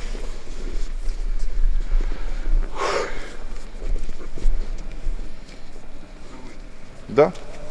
На тебе. Ложись. Ребят, сразу начинаем с портера. Сразу у вас есть нога, левая либо правая, как вам удобно. Мне удобнее эта нога. Вот мои ножки, я подошел. Вот. И не концентрируйтесь на ноге, он же уже понимает, что я начинаю с ногой бороться. То есть вы раз подошли к нему, раз движение, 2, 3, хопа. Все. Вот она. Вот она. Вот я сижу вертикально, склонившись к ноге и так далее, собравшись на нее. Не лежу, когда она выскальзывает. Не лежу вот под таким углом от него. Видите, да, в сторону? Нет, не совсем то. Я сижу вот раз, один раз перевел, напряг, и все здесь. Страшно напряжена у него вот эта мышца бедра, правильно? Да, да. В принципе, если я сейчас очень сильно там раз-два ударю, почти наверняка у него все бедро порвется, оторвется вся мышца от кости. Да-бам. Ну, мы сейчас не этим занимаемся, мы сейчас делаем более мягкий разрыв мениска колена. Вырываться вправо-влево, в принципе, смысла нет. Ты понимаешь, что ты порвешь мениск, либо вправо порвешь себе весь, либо влево порвешь. В какую сторону ты порвешь, неважно. Вопрос в том, что ты не сможешь ходить. Давай твою ногу. Ложись. Раз. На бочок. Смена этих ног. Еще пока я не напряг, я чуть-чуть стараюсь занести ему за спину свое тело. Выпрямляю ногу. Наслаждаюсь результатом. Вот. Полностью напряжена нога моя. Там. Ребята, пробуем.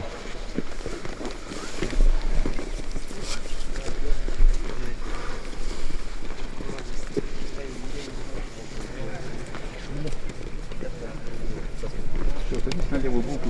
Ничего не делать, прямо на левую булку. Нет. Ты садишься ровно вниз. Ровно вниз. Зачем твоя, его нога туда ушла? Которую ты должен был контролировать под мышкой. Вот смотри, вот я. Вот нога. Раз. Я ее контролирую, чтобы она не ушла как раз. Чтобы не было того, что я сейчас делал. Я сажусь просто вниз. Никуда не хожу. Я просто на жопу сажусь, но на левую булку. Вот. Видишь, на левую. На левой стороне. Ножку просто контролирую. Просто ее меняю местами. Бам-бам, бам-бам. Вот она. Пробуем.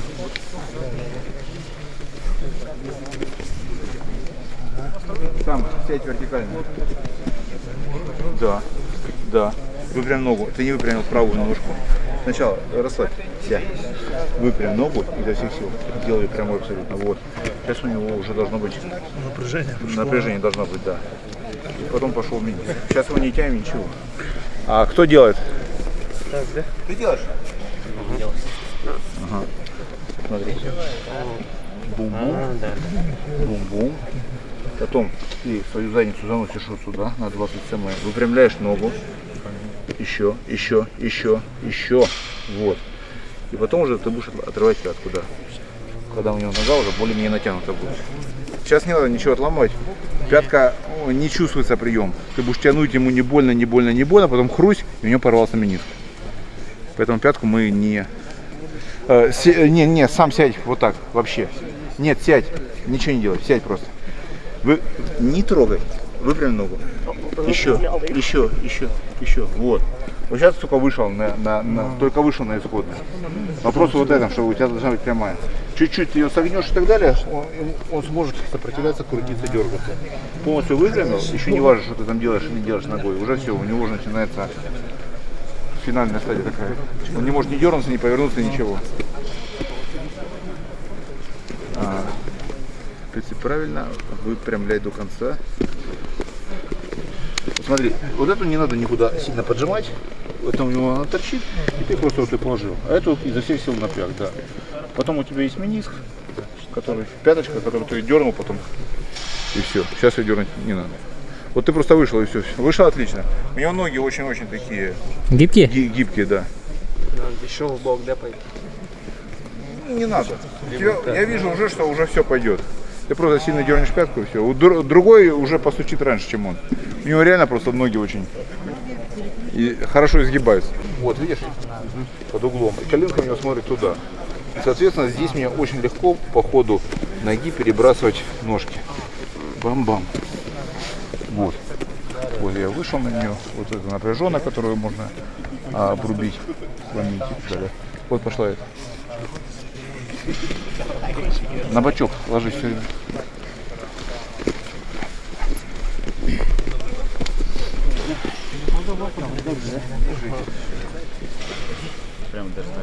Вот не довел его, смотри, вот у тебя такой угол, вот такой, а должен был быть. Да. Вот, да. И чем дальше ты наглядишь, тем он будет хуже. Ноги выпрямляешь левую ногу. Да. И все, выпрям полностью. Все, и теперь у тебя левая пятка под изгибом. Да. Раз. Все, отпускаем.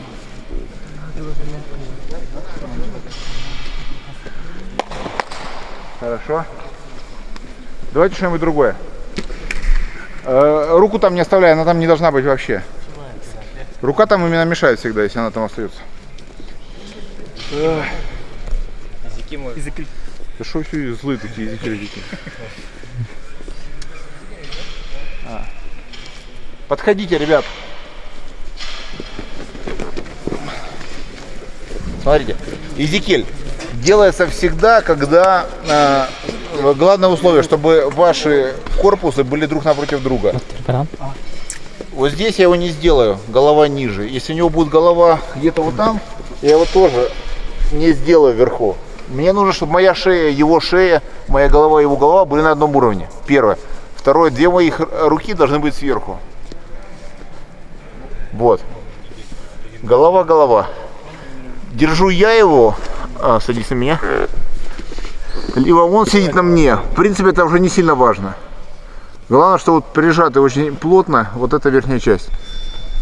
Одна рука, мне удобнее правую.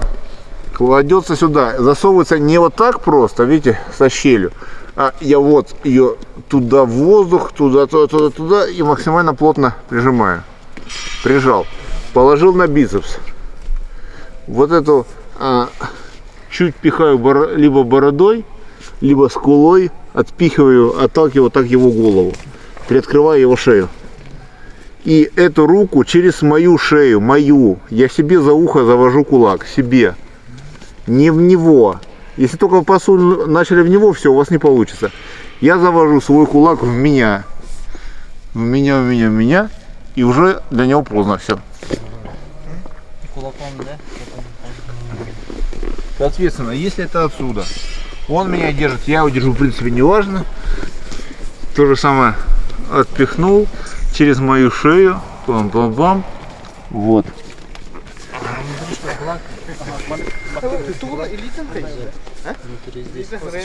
А что там внутри кулаком надел?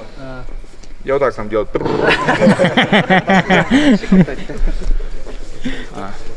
Смотрите, у каждого человека есть шея. У каждой шеи, как правило, группа мышц и кадык. Вот кадык. Слева от кадыка, справа, вот самое слабое место у вас вот здесь. Напротив кадыка, на среднем уровне, вот здесь. Здесь нет мышц. Кадык там, ну, накачать нельзя, но укрепить его можно, чтобы он был достаточно сильный. Если вы будете давить в кадык, у вас может не получиться этот прием. Ну, я не знаю, я пример показывал. У тебя какой вес? 90. Ну, иди сюда.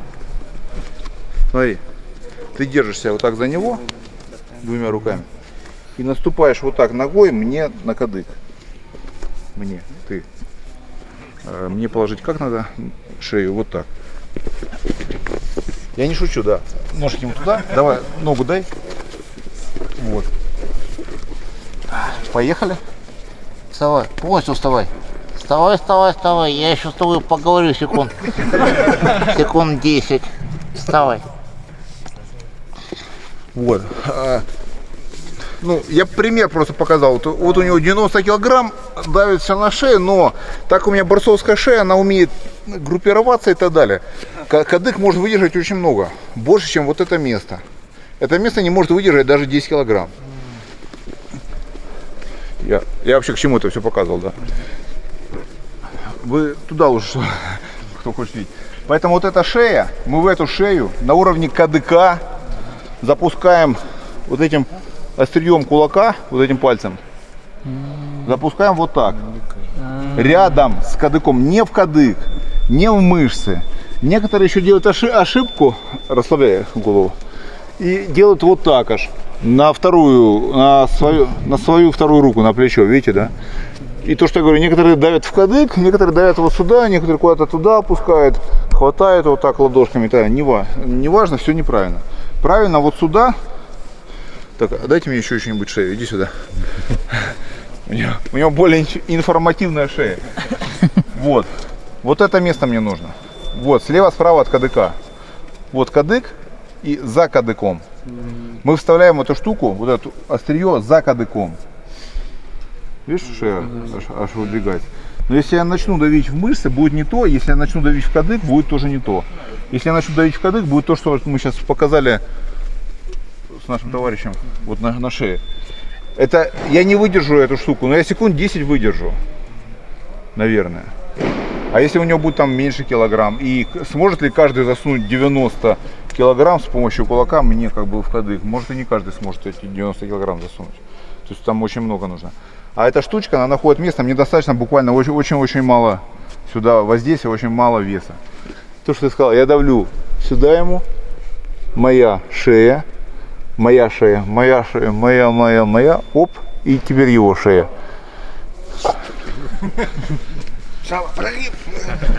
А там уже страшно. Ему, не мне. Начинай. Прогиб. Давай. Там ты думаешь немножко о том, как бы освободить шею. Вот если бы я его душил там просто, или если бы я его просто прихватил там вот так, да, он может делать. Если бы я даже просто вот надавливал, как я говорил, вот так там, или плечо, или еще что-то, он тоже мог попробовать. Но здесь тоже еще опасно, что если я крепко приклеился к шее, он ее дернет, он сам может шею повредить. Но он все это сможет сделать, все, кроме, если я начну вот так делать. Он пробует бросать, я пробую душить. Как только идет воздействие в кадык, ты сразу думаешь, как бы от этого избавиться. Потому что такое жало прямо идет в кадык, очень нехорошее. Иди сюда. Шея. Раз. Наши головы на одном уровне. Это одно из самых важных вещей. Потому что я говорил, вот здесь я могу не сделать его. или если там выше, ниже. То есть неважно, если он будет выше, мне нужно по нему карабкаться и добраться до него. Либо его наклонить к себе. Если он будет ниже, то мне нужно подсесть под него, подстроиться. Здесь подстроить так, чтобы я пихал вот сюда, либо вот сюда. И то разрешено. Вот. В глаз не разрешено, а в челюсть можно пихать. Пробуем? Ребят, еще раз, он делается стоя на коленях, лежа на нем, лежа под ним и так далее. Неважно, то, что я сказал, самое главное, чтобы наши плечи были на одном уровне, наши шеи были на одном уровне, все. Вот где это положение будет, там уже это можно делать. Стоя либо лежа.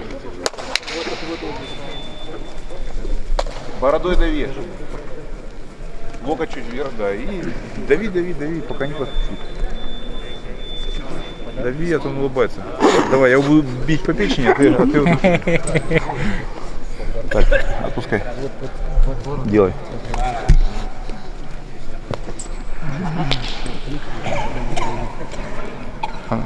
Ты не делаешь воздействие кулаком. Смотри, что ты мне делаешь. Напрягай шею. Ты вот так делаешь все время. Вот так. Вот на мышцу, видишь, вот туда ты даешь. А смотри, я что делаю. Я вот туда залажу, под кадык. Я вот эту штучку туда вставляю подальше. А ты вот все время давил вот сюда, перед этим местом. А нужно в него... Да. Ну ты увидел сейчас, вот почувствовал.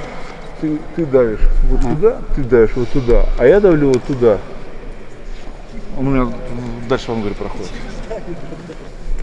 Это можно только почувствовать. Вот я так... Вот ты будешь со стороны смотреть, ты этого не поймешь. Я понимаю. А когда он прочувствовал, прочувствование. Ну да. Когда ты сам тогда это тоже. Да, вот он практически в одно и то же место, куда надо, вот сюда давит. Он. А я давлю вот чуть вот туда. 2 саморать. 1-2 сантиметра буквально. Ага, ты не давил кулаком, помнишь? Это он сейчас не дает, не сопротивляется, а во время схватки ты не сможешь. Сам дыши, а то ты уже сам не дышишь. Ты понял, да? Бородой дави изначально и вставляй сюда. А ты это самое вокруг его головы. Как вы там, монстры? Нормально получается? Да, нашел? Получается.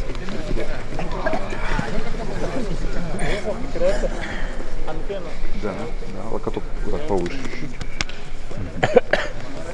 Аккуратно он тебе пригодится. Показать на нем.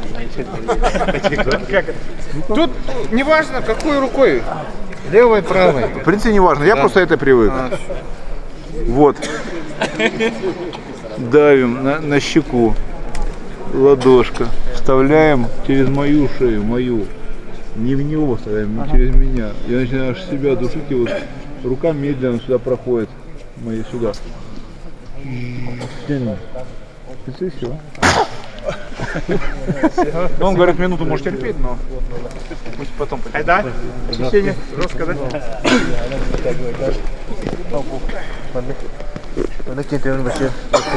Что делаете? На бицепс. Через свою шею. Сильно дави головой и сильно вставляй туда кулак. Дальше. Все. Вот эту штуку соединяй, да. А тут же получается единственное, что это кулак запустить надо, да? Не получится. Иди сюда. Давай сюда защиту. Вот твой кулак. Берем твой кулак. Ой. Я его могу, 2 варианта. Я его могу выдавить. Сейчас нужно а вариант второй, я могу тебя. Блин. Ага. Что-то у меня плохо выходит. Ну, держи кулак там, да. Я могу тебя задавить твоим же кулаком. Суть ты понял, да? Понял, да. Отсюда есть защита, но я не покажу их. Я конкурс объявил, я говорю, ребят, я подарю какую-нибудь крутую футболку UFC-шную там или еще что-нибудь, говорю, свою там плакат крутой. Говорю, найдите уход с него. Это не уход, это защита, она срабатывает процентов 30. 30-40. То, что ты показываешь сюда. Там можно вставлять бороду, можно это, но... А есть штука, которая раз и берет, снимает этот весь прием. Думаете, да? Я ее, самое прикольное, я ее показал на одном из мастер-классов, я ее показал лет 8-10 назад. А его почему-то все забыли. А я теперь решил, думаю, не буду никому показывать, пусть все догадываются заново. Объявил подарок, и уже года 3-4 никто не может как бы его забрать подарок. Ничего себе. Отсюда можно уйти. Вот уже прямо с этого приема, но никто этого не делает. А как уйти? А вот так, хопа, и ты уже свободен, он ничего не может сделать. Вообще классно. Я сам его придумал, мне не учил никто.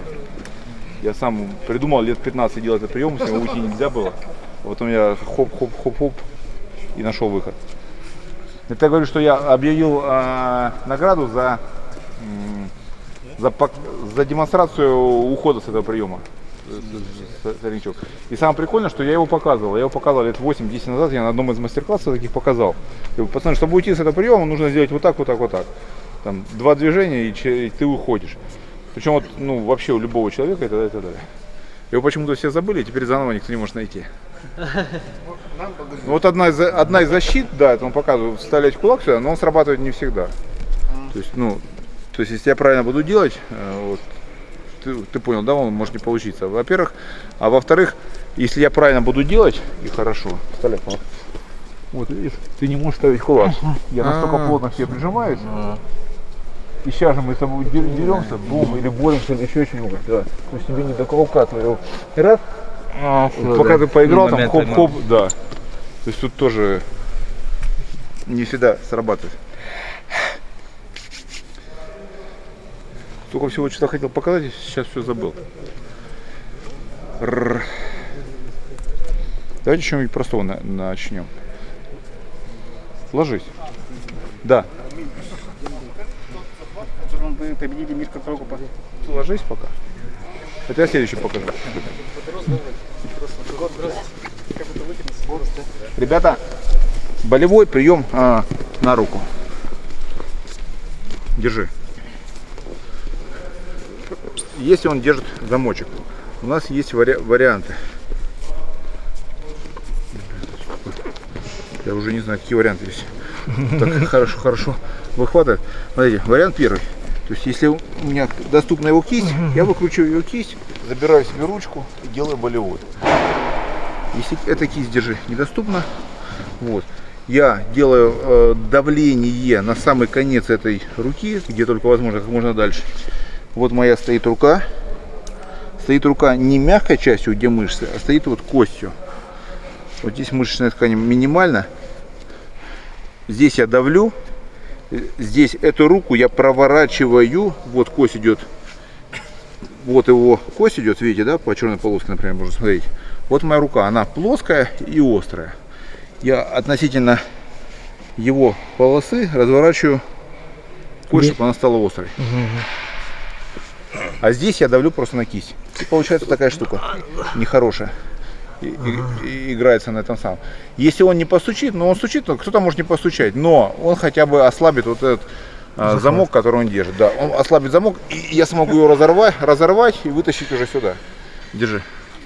Один из моих любимых, то, что я очень люблю, я беру и натягиваю этот локоть на себя. Я не работаю вообще с чем-то другим, я беру и натягиваю локоть. Я беру локоть.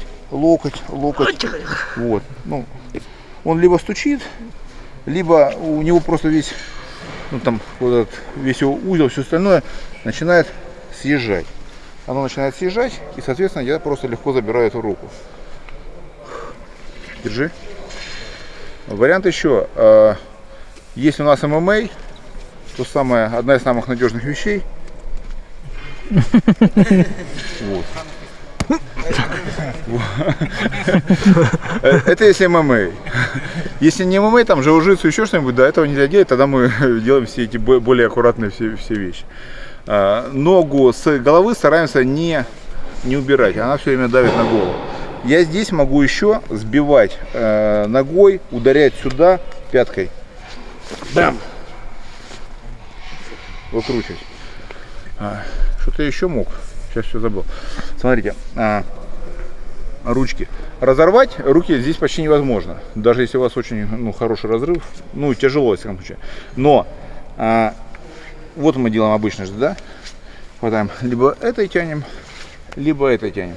Но если я сменю руку, засуну эту свою руку правую не с этой стороны, а вот с этой. Держи. Крепко, крепко держи. Я беру ее в замок, разрывается любой замок. Вообще любой. Если засунуть руку, крепко держи, то есть разрывается практически любой замок.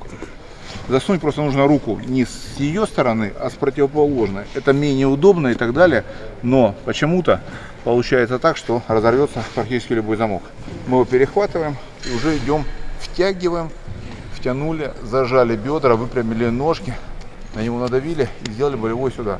Чувствуешь, я давление делаю? Да. Я еще не ломаю руку, но очень хорошее, настолько я плотно держу, что получается уже у него замечательное ощущение уже заранее. Вот этим всем будет меряться ваш уровень мастерства как мастера борьбы, как мастера единоборств. Этим всем, что я имею в виду? Я имею в виду плотность. Если я вот держу его руку и так далее, начинаю ломать, вот у меня примерно там желтый пояс или белый. Почему? Потому что проверочная штука вот так. Смотрите, какая дыра. Сюда голова пролезет. Или кулак, видите, да, огромный.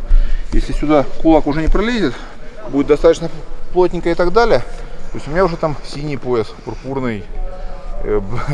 Я делаю еще более, то есть идеально, там нельзя зубочистку сунуть.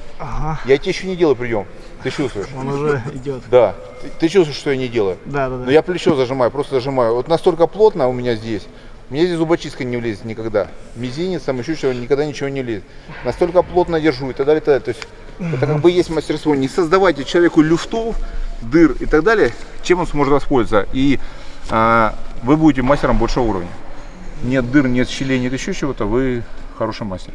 Если у вас везде где-то, да так пройдет, еще что-нибудь, раз пройдет, два не пройдет.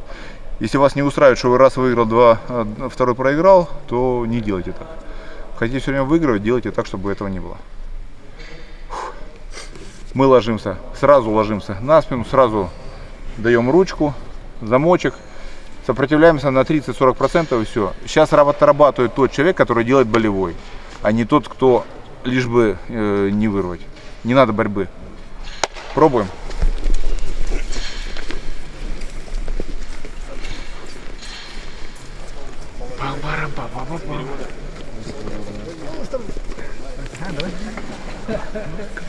Давай, помогай, давай.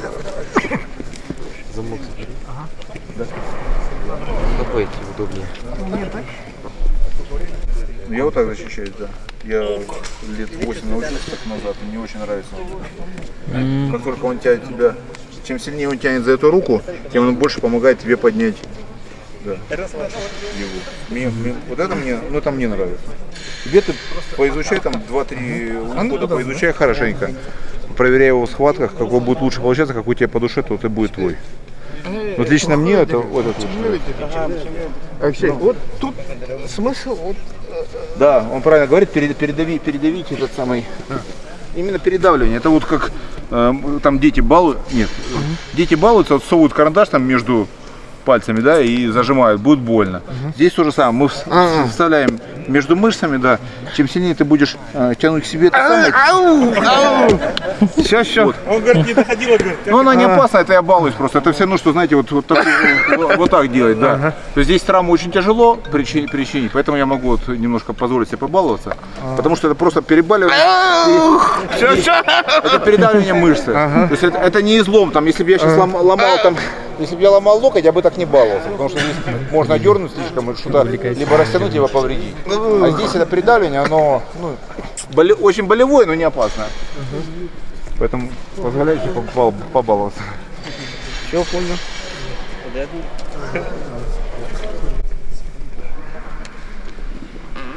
Тяни.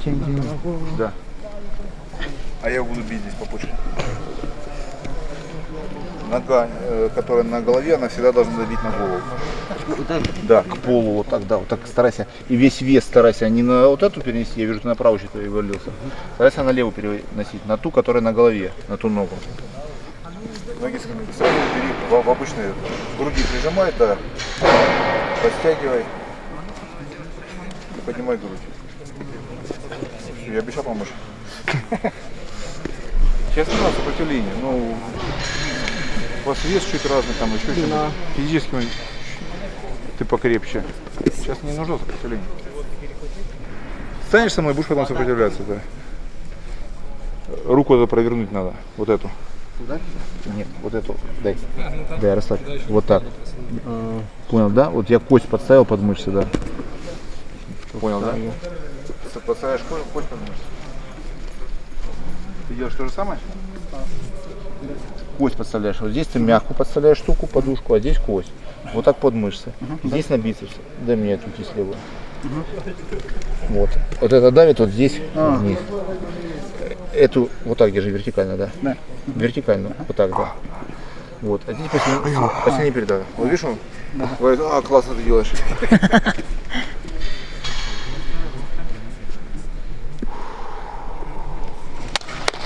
Хорошо, ребят. Следующая штука. Смотрите, оказались вы друг на друге. Вот. И он захватил, не знаете, куда делать. Что и куда делать.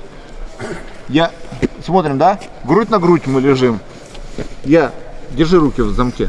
Можешь держать, да. Я упираюсь в него и стараюсь забежать сюда. Набрасываю на него ножку. Кладу сюда руку. Эту руку, видите, я просто держу кисть у себя под мышкой. Стараюсь зафиксировать. Больше ничего не делаю. И головой откидываюсь назад. Может еще раз. Ложись. Переходим. Держи меня. Я забегаю. И забрасываю ногу. Если можете, перебросьте через две его ноги. Не можете, через одну. Вот. Голову никак ничего не надо.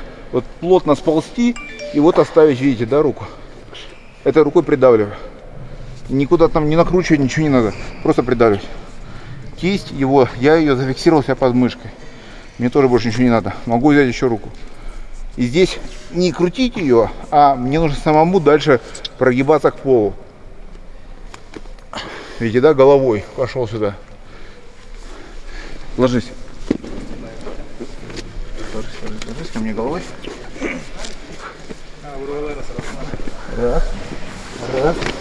Раз. Забежал.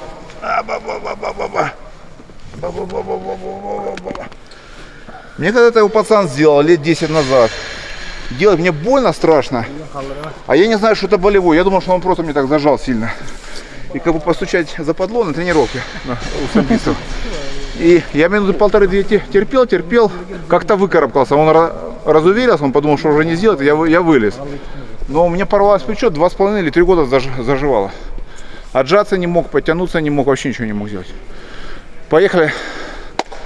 Ребят, буквально 2-3 раза каждый повторил и все. Не сопротивляемся, пожалуйста. Будете сопротивляться, вы сейчас не поучитесь, а просто поборетесь. А побороться вы без меня можете.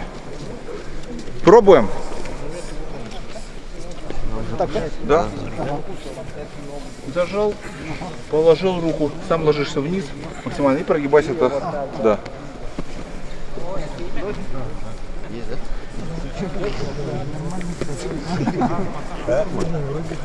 Все, полностью ложись сам и поднимай таз вверх. Ой, нос торчит, поднимай.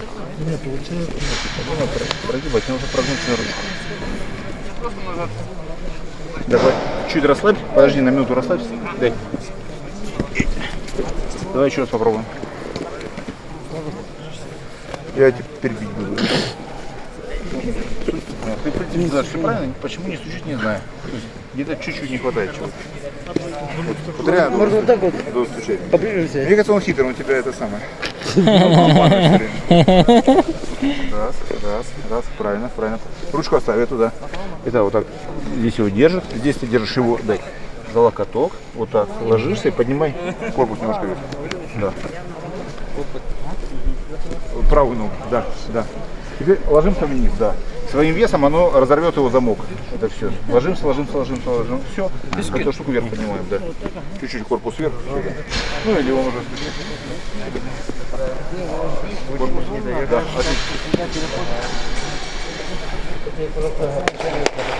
Ребят, хорошо, подходим сюда. Чуть-чуть время у нас оказывается, поджимает. Ложись.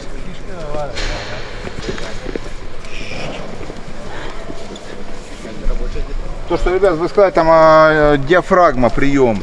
Диафрагма – это давление.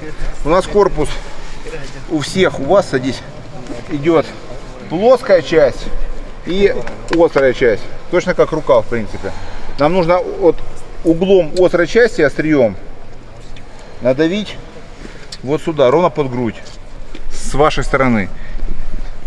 Если будете с той стороны лежать, ровно под грудь вот сюда. Надавить на одно место, на вот это, на такой кусок, 10 см.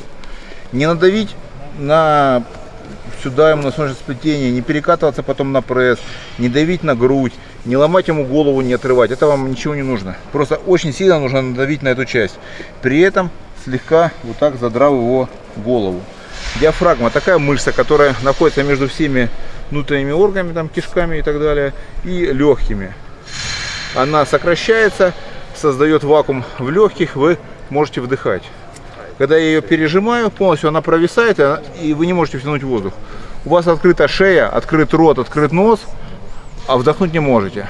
Человек немножко так пугается. Вот.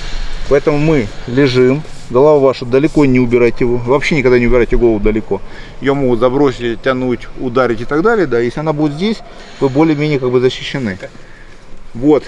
Я сейчас ему лег на диафрагму, ему уже нехорошо. Он не постучит, но ему нехорошо. Но если это я просто таз, я могу весь вес на таз запустить, а могу на него. Если я голову при этом чуть-чуть натяну на себя, уже там 3-5 секунд, и видите, ему нехорошо. Ложись. А кто вообще спрашивал диафрагму? Я. А, ну хорошо. Ты далеко не уходи. Вот. Раз. Раз. Раз. Сейчас я лежу на диафрагме. Если ее правильно накрутить, 5-10 секунд, человек сразу не стучит. Он постучит через время. Когда он захочет втянуть воздух и не сможет. Вот сейчас он не будет стучать. Я ему ничего не делаю больно, ничего не это самое. Просто ему тяжеловато вдыхать. Он сейчас дышит там на 40-50%.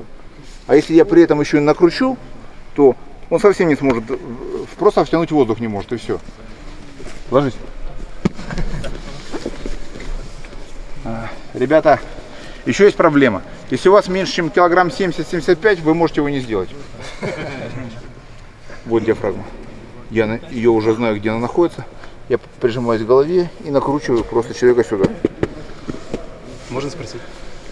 А как давление оказывается на диафрагму? Типа под углом как-то давите?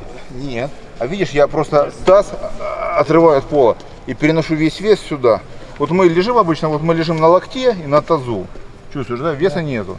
Локоть убрал, веса больше на тебе стало. Поднял еще таз, вес почти весь здесь на тебе. Если у вас вес меньше, чем килограмм там 70-75, то вы можете не сделать. Диафрагма почти у всех одинаковая. У тебя диафрагма, у тебя, у меня, она сама по себе одинаковая. Вот. И чтобы ее там сложить и так далее, чтобы она не работала, нужно там 70-80 килограмм. Ну, 60-70 килограмм, очень приличное воздействие. 60-70, но если я ноги здесь еще оставил, уже 10 килограмм осталось на полу и так далее. Своих ног. А чтобы ее прогнуть, нужно очень хорошее воздействие. Не получается, значит я не могу это сделать. Ну, тяжеловато будет. Не получается диафрагма. Убирайте сюда руку, делайте треугольник и душите его треугольником ручным. И все. Здесь-то у вас все равно, как правило, человек пытается оттолкнуть, локтем держать. Я здесь всегда специально упираюсь и такой хопа, сбиваю и поехал уже удушающей ручками. Например, либо прием из дзюдо, пошла сюда рука, либо прием не из дзюдо, локоточек и выламываю локоток вверх. Ручку сюда могу, много чего вообще могу. Еще раз повтори. Какой, вот этот? Нет, перед этим. Плечо. Вставай, иди сюда, ложись. Руки в замок возьми сзади. Вот он замок взял, и я не могу эту руку достать. Я надавливаю вот здесь, надавливаю вот бицепсом. Локоть сгибаю в острый делаю локоток острым и поднимаю его вверх.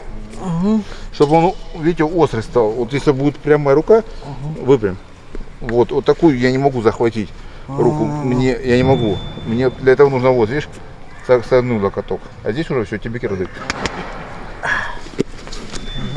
Пробуем. Неправильно по любым самым всем принципам, просто голову не убирай никогда от него. Делаешь эту штуку, делай вот здесь. Делаешь как бы удушающий диафрагму, все равно делай здесь. Смотри, сначала ты прихватываешь в районе кисти и так сжимаешь руку, чтобы, видишь, она согнулась вот так сильно. Чем она сильнее согнется, тем тебе легче будет потом делать. Этот острый локоть тяни уже к себе. Да, тяни. Так лучше, ты должен ее вывернуть. Отпусти, сейчас сломаешь, эй! Это он тарабанит. Пошли, ложись. Смотри, я сижу сверху. Я тебе делаю болевой на руку. Забрасываю. Ты освобождаешься вот этой ногой. Нет, ногой. Сбивай ногой. Ногой. Ногой? Да, правой. Нет, вот дай сюда ее. Вот. Дай ногу. Вот. Ты пытаешься сбить меня, понял, да? Ага. Я ее беру, выхожу и делаю, например, там делаю колено. То есть я здесь делаю колено, ты проворачиваешься на живот, ты уже ушел, я пошел тебе делать эту штуку. У меня не получается, я начинаю тебя душить, проворачиваешься на спину, и я тебе делаю эту руку. Ага.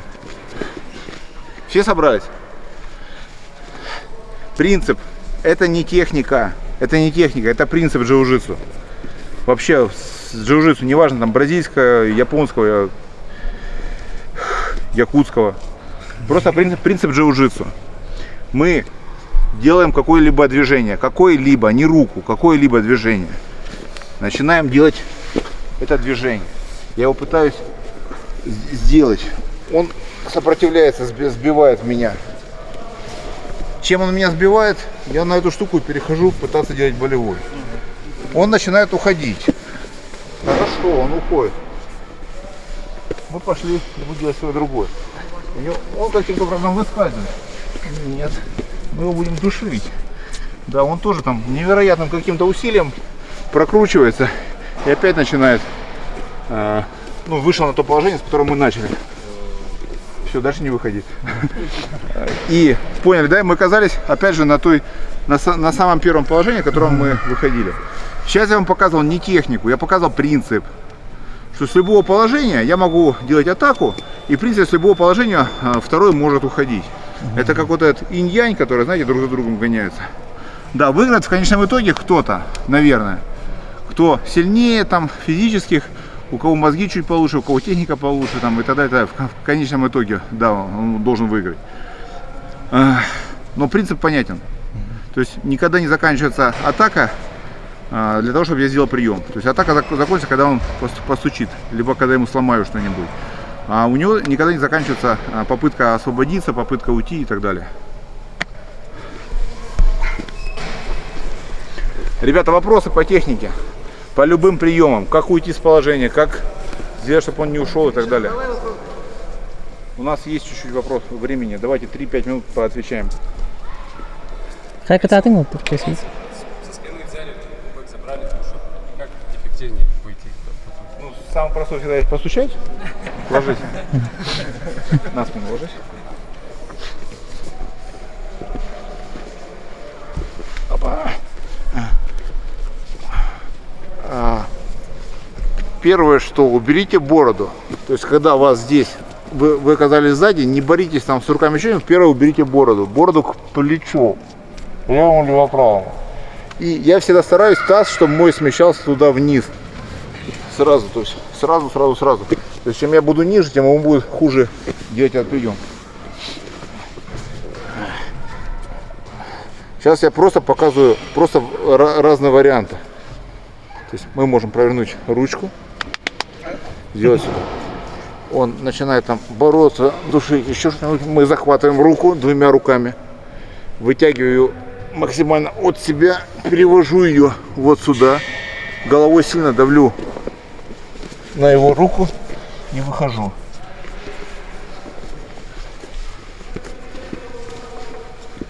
Борется, он начинает душить. Я беру, захватываю ножку.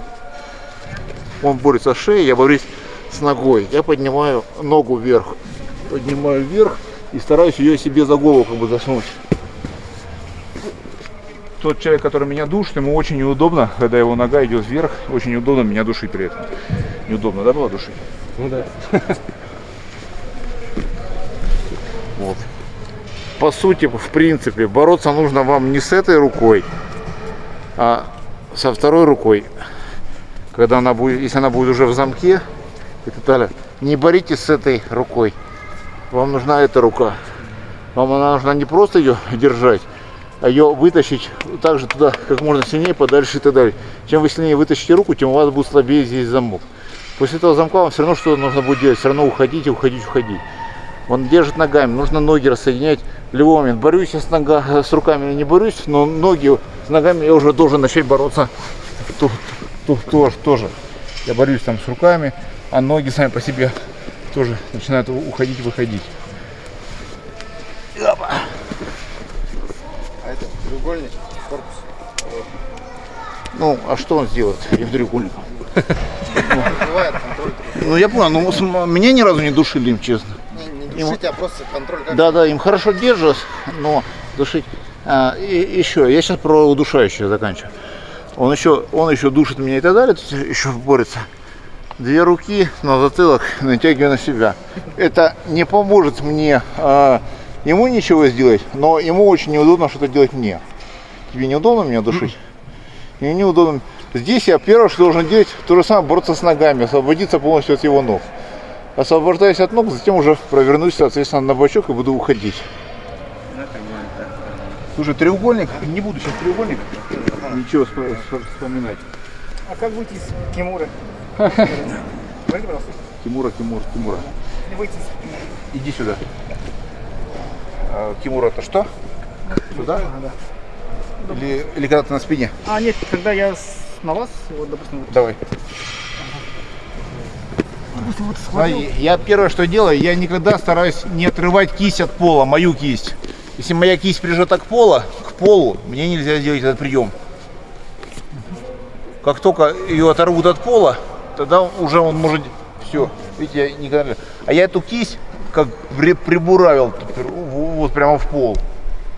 Прибуравил, делай прием. Вот, я ее прибуравил, и видите, она побежала, куда-то убежал. Он уже не может сделать, потому что он не держит меня за кисть. То есть здесь нужно четко держать за кисть прием.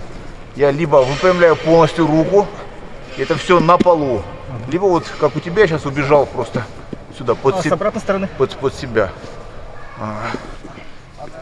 Рычаг локтя? Ну, не знаю.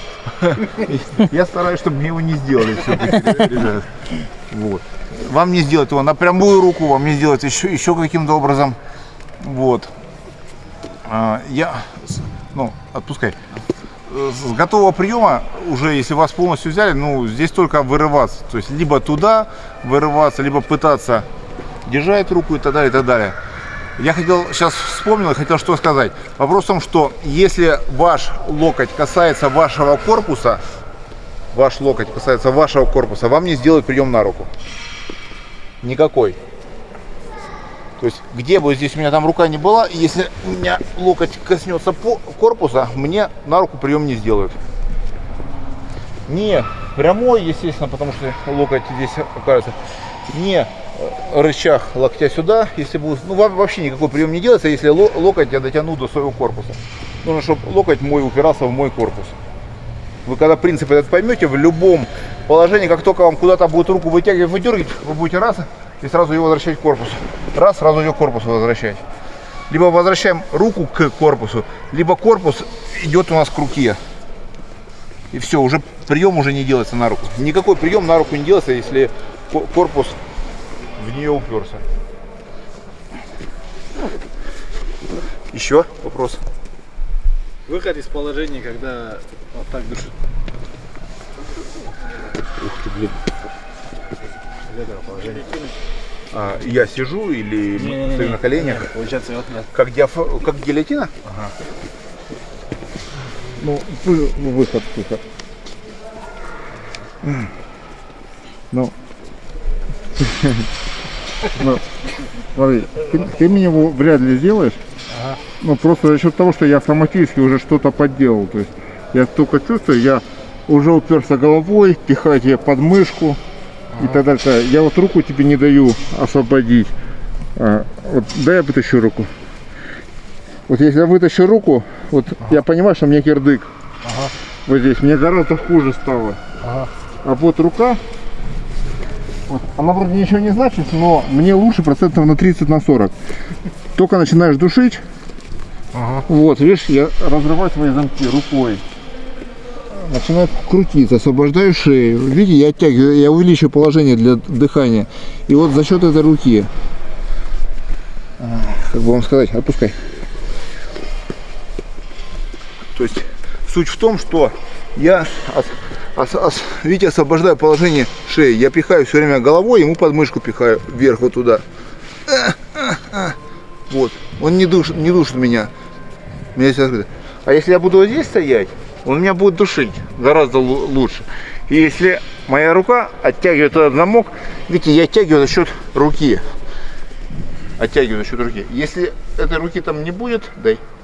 Вот здесь, мне будет совсем плохо. Потому что он будет душить, я буду здесь бороться пальцами, ладошками с его захватом, и у меня это вряд ли получится. Вот, но здесь я буду, например, поджимать локоть. Вот так. Души. Вот у тебя неудобно душить, правильно? Потому что я весь замок сместил в сторону. Вот. Из простой гильотины со стойки иногда мы еще учили вот эту ручку постараться забросить сюда. Если я забросил ему на шею, я беру и начинаю. Я его не задушу, но это уже обоюдка, это уже пошла фигня, то есть он мне уже не сделает гильотину. То есть он мне, я ему, и мы начинаем друг друга крутить. Либо, если я буду правильно делать, я буду делать не на шею, а буду делать еще чуть выше и буду делать такой излом головы. И он меня просто отпустит. Ну, мне время нужно, чтобы подумать. Я не знаю на каждую штуку. Здесь сам прием вот так уходит. Я просто, ты мне сейчас делаешь, я вспоминаю, что я делаю в этом положении. Я в этом положении вот делаю, вот у меня рука, у меня локоть, чтобы твой не опустился вниз и так далее. То есть, чем больше у меня здесь дырок, щелей, тем хуже тебе делать прием, тем, соответственно, у меня больше возможностей для вырывания. Как вы, живы? Мне и сегодня, и вообще на тренировках люблю, чтобы вы это отрабатывали. Вы приходите учиться, поджиматься там 100 раз или 500 раз вы можете и дома. Поджиматься на кулаках, понабивать себе кулаки, присесть там, любые там какие-то физические штуки, любые там силовые и так далее, взрывные вещи. Делайте это где хотите, но не на тренировке. На тренировке вам тренер по большей части больше даст техники лучше. Я вам больше научу лучше техники за час, за полтора, чем мы будем с вами там 40 минут разминки делать. Ходить там за ноги вас буду водить на руках, там прыгать, там отжиматься, кувыркаться и все остальное. Вот. Поэтому я как бы и всех прошу, не надо сопротивляться, как бы показывать, насколько ты там крутой, умелый и так далее, будешь показывать потом на соревнованиях, либо когда там тренер дает задание: ребят, сейчас у вас там спарринги, там, либо борьба, либо еще что-то, тогда уже мы отрабатываем, и тогда уже попробуйте все свои навыки, которые наработали в техническом плане, пробуйте реализовать их уже при сопротивлении. Во время тренировки не надо сопротивляться, нужно его как можно больше, лучше ты 10 раз повторишь его хорошо, без сопротивления, чем один раз ты начал делать, он там уперся, вы там проборолись 5 минут, там еле что-то вытянул, или вообще забыл, с чего начинали, начали с ноги, а ты его задушил. И вы знаете, что такое бывает. Мы все? Василий? Ребят, всем большое спасибо.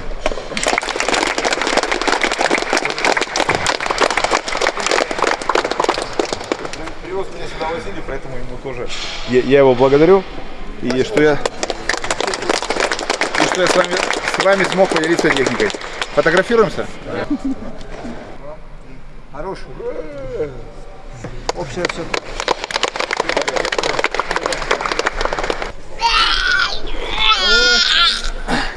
Смотри с телефоном, смотри, что у него. Володя. Счастливчики.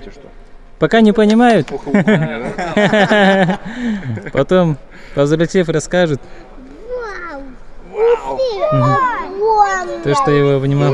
UFC боец Алексей Алексеевич Олейник. маленькая. Такой же, но огромная. Пофоткались.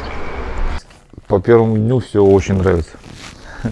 Все очень хорошо, и самое главное, нравятся люди. То есть люди такие достаточно, как сказать даже, я бы сказал, настоящие.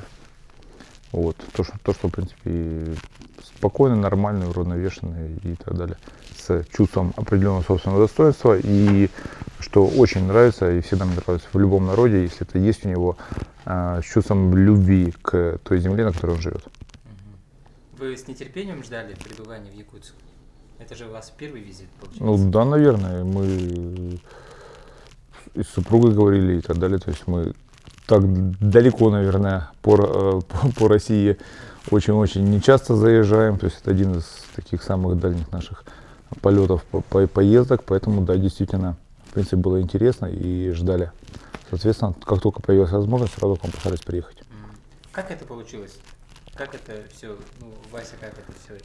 Ну вот, в принципе, да, организовал это все Василий именно в том ключе, что сам связался с нами, спросил, что, как, если сделать мастер-класс и так далее. Вот я сказал, выполняйте просто все условия, зовете, рады нас видеть, и мы приедем. Оказалось, да, действительно, что и все хорошо, на достойном уровне.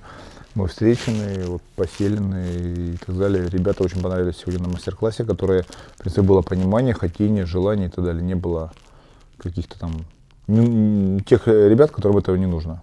То есть пришли именно те, которые нужно, хотя сейчас и условия там, к сожалению, пандемии и так далее, и ограничен доступ, как я понял, что было бы гораздо больше людей, гораздо с большим количеством людей могли бы поделиться этим, но тем не менее, при том, что мы можем делать, было все очень на хорошем уровне. Вы в мастер-классе были, там было около 30 человек, все там тренировались, и какие мысли появились после мастер-класса, какие у нас преимущества у якутов? Мы же низкорослые, там, может быть, вы же профессиональный спортсмен, поэтому у вас взгляд такой, наверное, есть. Не буду говорить ни о каких там преимуществах или недостатках, не считаю, что ни высокий рост, ни низкий рост это не преимущество, не недостаток. То есть кого бы вы там, что ни назовите в человеке недостатком, я вам приведу пример людей, которые с этим недостатком, в кавычках, выступали на очень-очень крутом уровне. Большое пузо там и так далее, там Рой Нельсон выходил там и рубился так, что на заглядение было. Там, или невысокий рост, но Мархан тот же, невысокий рост, да. Очень в чем-то похож на вас, то есть пониже, очень такой плотный, мощный и так далее, и как он валил там людей там по 2 метра там и так далее.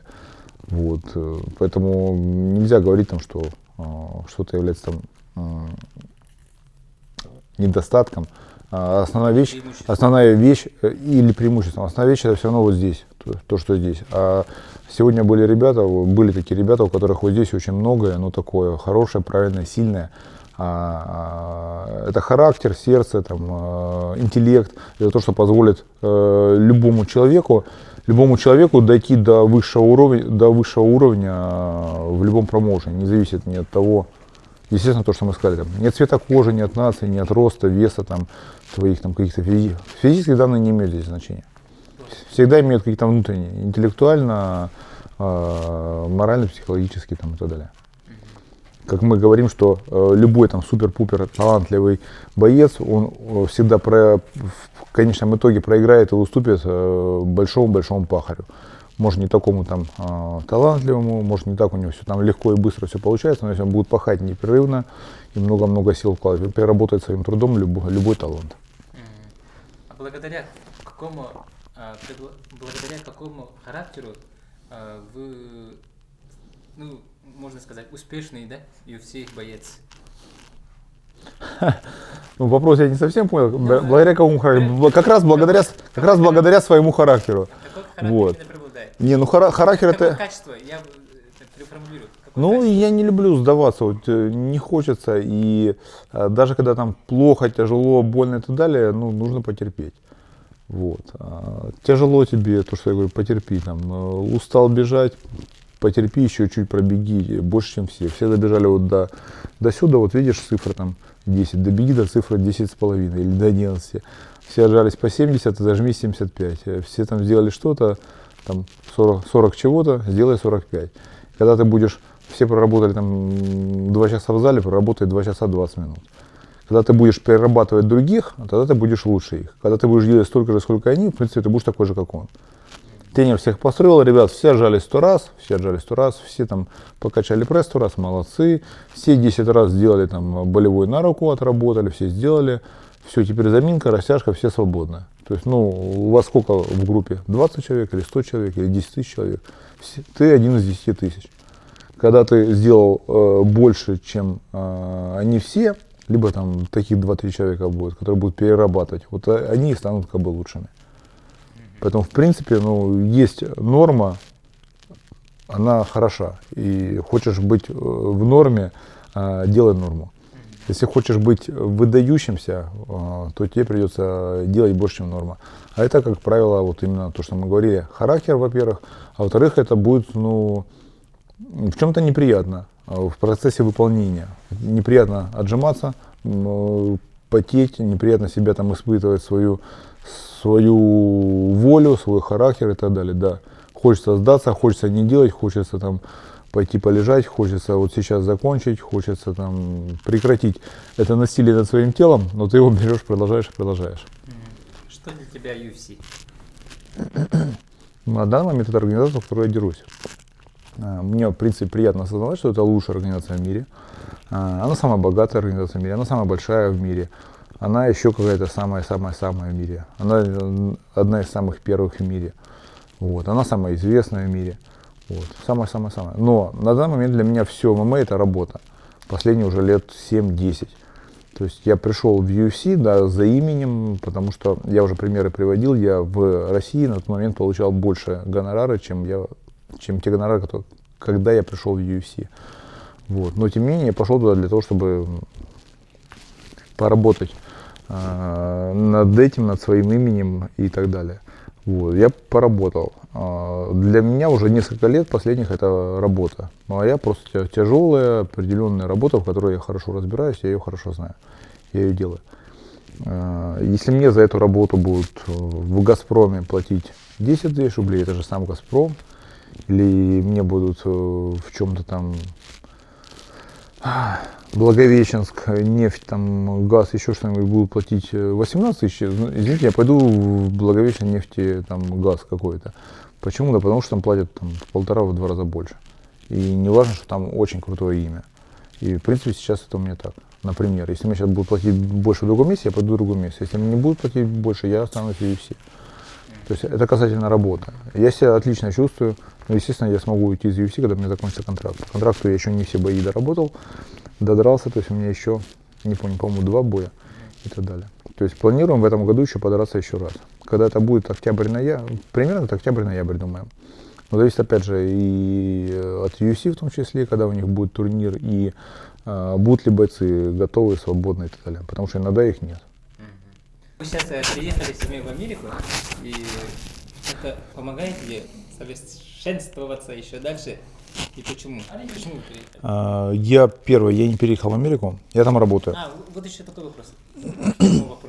Обязательно ли переезд в Америку бойца UFC? Я там работаю.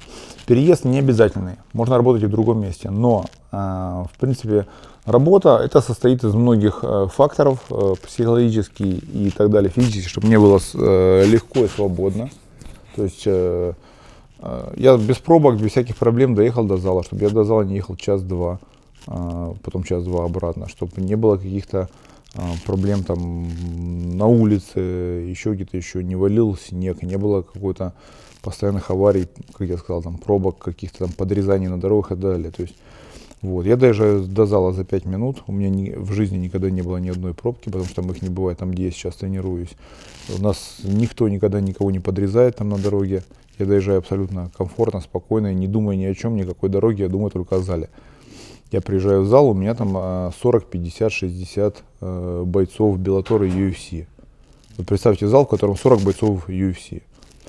Я не буду говорить, есть ли такой зал в России или в СНГ у нас где-то, но мы знаем, что такого зала нет. Но у нас нет даже зала, где есть бойцов хотя бы 5 UFC. И крайне тяжело и крайне редко нам найти зал в СНГ, где есть хотя бы там 5 тяжей. Просто тяжей даже. Пусть даже не UFC уровня, а меньшего уровня и так далее, но чтобы это были нормальные, крепкие, хорошие тяжи. Их нету. Сложно найти зал, где есть там 2-3 тренера, все тренера, которые закроют всю необходимость в подготовке меня, что я должен делать. Я должен заниматься борьбой, ударной техникой и физическим совершенствованием, кроссфитом, соответственно, ну там силовым боевым кроссфитом, как я его называю. То есть хотя бы 3-4 тренера мне нужно, ну 3 тренера мне нужны. И мы начинаем перечислять по пальцам там все в России, и знаете, таких залов либо нету, либо их 1-2. Еще очень часто наши залы немножко закрыты, кстати, для кого-то. Или они работают вот на одного человека. Я не буду называть, наверное, залы, но ты приходишь, весь зал работает на этого человека, на одного или на двух. Потому что они там главные звезды в этом зале. Расскажите про зал, про American Top Team. Что не про него рассказать? Это просто спортзал, большое помещение, 40 тысяч квадратных фитов, это около 4 тысяч квадратных метров, с потолком 8-10 метров высотой, который построили специально под зал единоборств. То есть его не арендовали, там не делали ремонт, его просто построили под зал единоборств. И очень крутые тренера там работают, и дошли они до такого уровня, что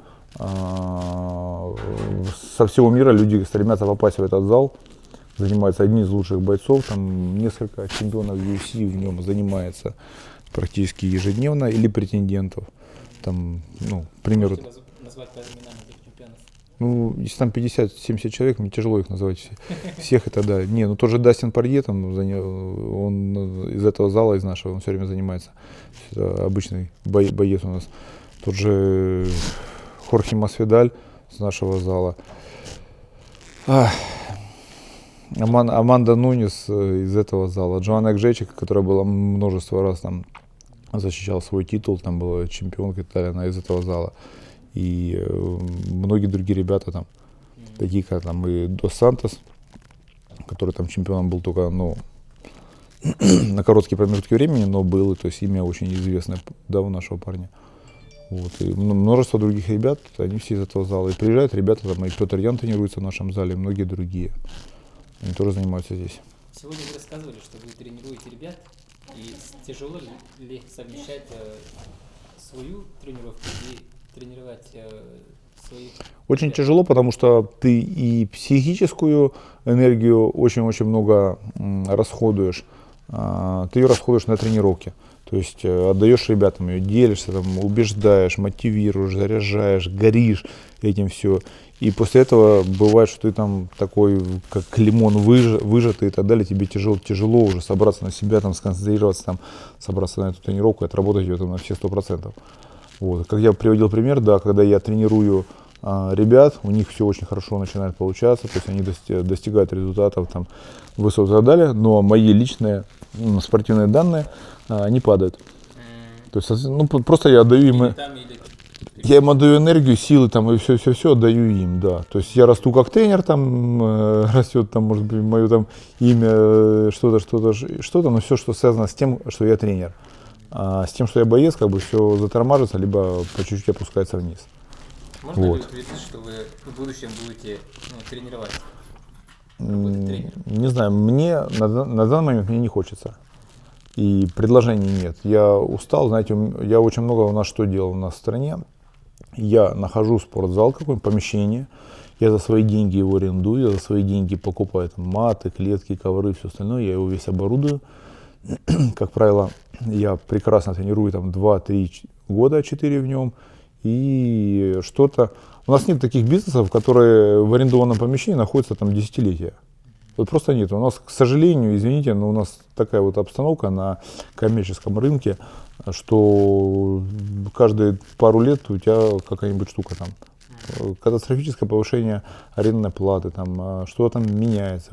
как говорят эти самые, там, пришли пожарники, нужно там закрыться там, на 3 месяца и так далее, там, или мы сейчас будем делать тут ремонт на полгода, или. Ну, ты не можешь как бы на этом нормально работать. Своего помещения у меня нет. У меня нет таких денег, чтобы я купил себе такое помещение, например, и чтобы не зависел ни от кого. И все, что я там оборудовал, вложил и так далее, мне нужно все начинать заново в другом месте. Это тоже очень сильно выбивает, ну, со всего, из морального настроя и со всего остального. Ваши местные друзья, местные земляки вам обращаются, чтобы подняться там в UFC, или просят тренировать наших ребят, и ты им помогаешь? Ну, мне ежедневно, не недельно, не месячно, там, ежедневно у меня приходит там 40-70-80 смс-ок. Вот. Часть из них просто с вопросами, с консультацией именно о том, подскажи, помоги и так далее. Какой тренер классный в таком-то городе, переезжаю в такой-то город, хочу заниматься то-то, хочу посвятить свою там жизнь ММА, хочу там добиться то-то, хочу подписаться в UFC, у меня там такая-то травма, можно ли с ней там выступать или нельзя, у меня как согнать вес, как сделать то-то, как найти себе менеджера, как. То есть эти вопросы зачастую очень-очень часто повторяются, вот, иногда вот что-то приходит новое, отвечаю практически всем. Но, к сожалению, сам лично. Но, к сожалению, очень многие пользуются тем, что я отвечаю сам лично, и начинают, ну, мое мнение, делать глупости. То есть отвлекают меня от того, чтобы я отвечал вот всем. Потому что они пишут: слушай, очень срочный вопрос, там очень надо, ответь, пожалуйста, все остальное. Я пишу: привет, там, какая срочность, все остальное. Слушай, завтра будет там какой-нибудь там Вася с Петей драться, как думаешь, кто победит? Ну вот. Или передай привет там Маге, ему там завтра исполняется 15 лет, Маге там, ну, неважно какому там, Саиду Магомедову передай привет. Смотрю его, страничка Саид Магомедов, ля-ля, там, и так далее. То есть передай мне привет, типа, мне там. Ну, блин, неприятно. Я передаю привет, на следующий день у меня 15 этих самых, таких же сообщений. Передай тому привет, передай. Все такие же ровно, как он, подростки, там, по 14-16 лет, там. То есть они где-то там, он у себя вывесил, похвастался, все стали мне писать там и пишут это десятками, сотнями. Мне не жалко это, знаете, делать, но мне жалко, что я действительно там иногда вижу, что я пропустил какую-то смс-ку там, или упустил, или не ответил, или не помог, просто потому что у меня вот этих было там 10 этих смс-ок, я уже психанул, плюнул, там их все позакрывал там, или еще что-нибудь и так далее. Не открыл ту. Там оказалось там действительно, может, какая-то важная информация или нужное что-то, или там такое стоящее. К сожалению, это тоже бывает. Я говорил им пример, потом говорю: ребят, зачем вы это делаете? Я говорю: ты сейчас меня как бы по глупости отвлекаешь и так далее, у тебя потом будет действительно серьезный вопрос, еще что-нибудь, я тебе не отвечу, только потому что ты меня просто уже... Вот эта история «волки-волки» напугал. То есть, когда кто кричал, 1, 2, 3, а потом уже никто не верит. Там. Ну, верно, был для меня морально очень тяжелый, то есть мне было тяжело, например. То есть морально было одно из самых тяжелых. Физически прошел бой неплохо. Вот, а морально было тяжело. С поляком у меня когда-то тяжелый бой, именно физически был. Амельянчук, да, по-моему. Дэниел Амельянчук. Я проиграл ему по решению, или, по-моему, раздельное решение судей. Вот, он мне сразу сломал, в первом раунде сломал орбитальную кость ударом. Она проломилась туда, я его не вижу. То есть у меня 2 поляка, 3 поляка стоит, 3 лица. Бить какого, думаю, среднего, и я все время бил среднего. Кость проломилась, он мне еще 10 минут в нее бил потом. То есть он любой клинч, еще и портера, он туда вот так настукивал. Вот у меня после этого самого делали операцию, у меня 56 осколков там. Их все собирали. Они положили сюда титановую пластинку, так раз, ее пинцетиком, она говорит, там доктор, тетенька была, говорит, я их собирал, так разворачивал вот так, этот треугольник, чтобы он сюда подошел, сюда. То есть их собирала, мне собрала просто мозаику. Сейчас у вас есть это? Да. Он пожизненно как-то? Уже все, никуда не денется. Но их нельзя было собрать. То есть закрепили титановую сеточку, она сеточка такая просто, да. И на эту сеточку выложили их. Потому что если бы их просто выложили, то есть, ну, кость не к чему было бы прирасти ее. Сегодня в мастер-классе вы, когда вот удушающие показывали, вы сказали, либо подбородком вот так упираете, или вот...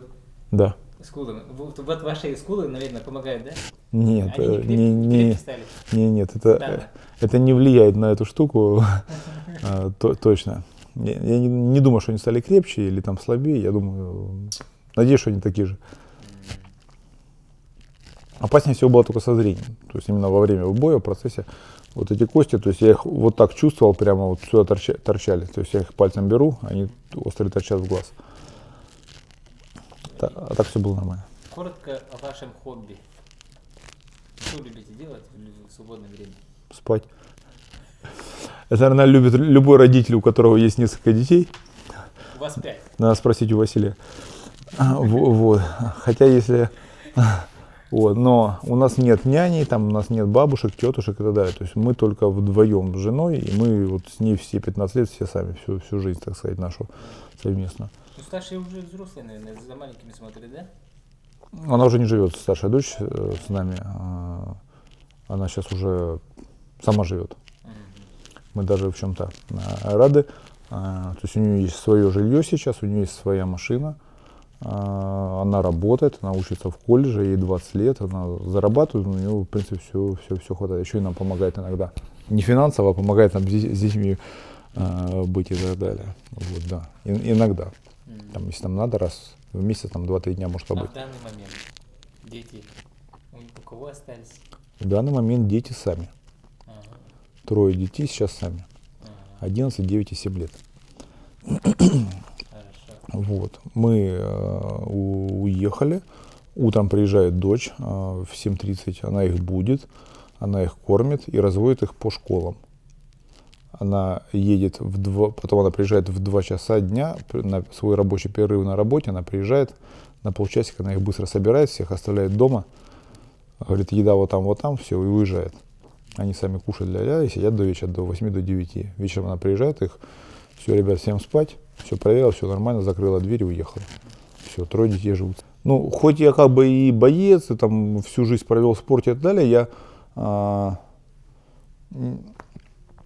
хоть я и это самое, вот. В любом случае, мне ближе там какое-то мужские понимания, я знаю, как их воспитывать, как делать там мужчину и так далее.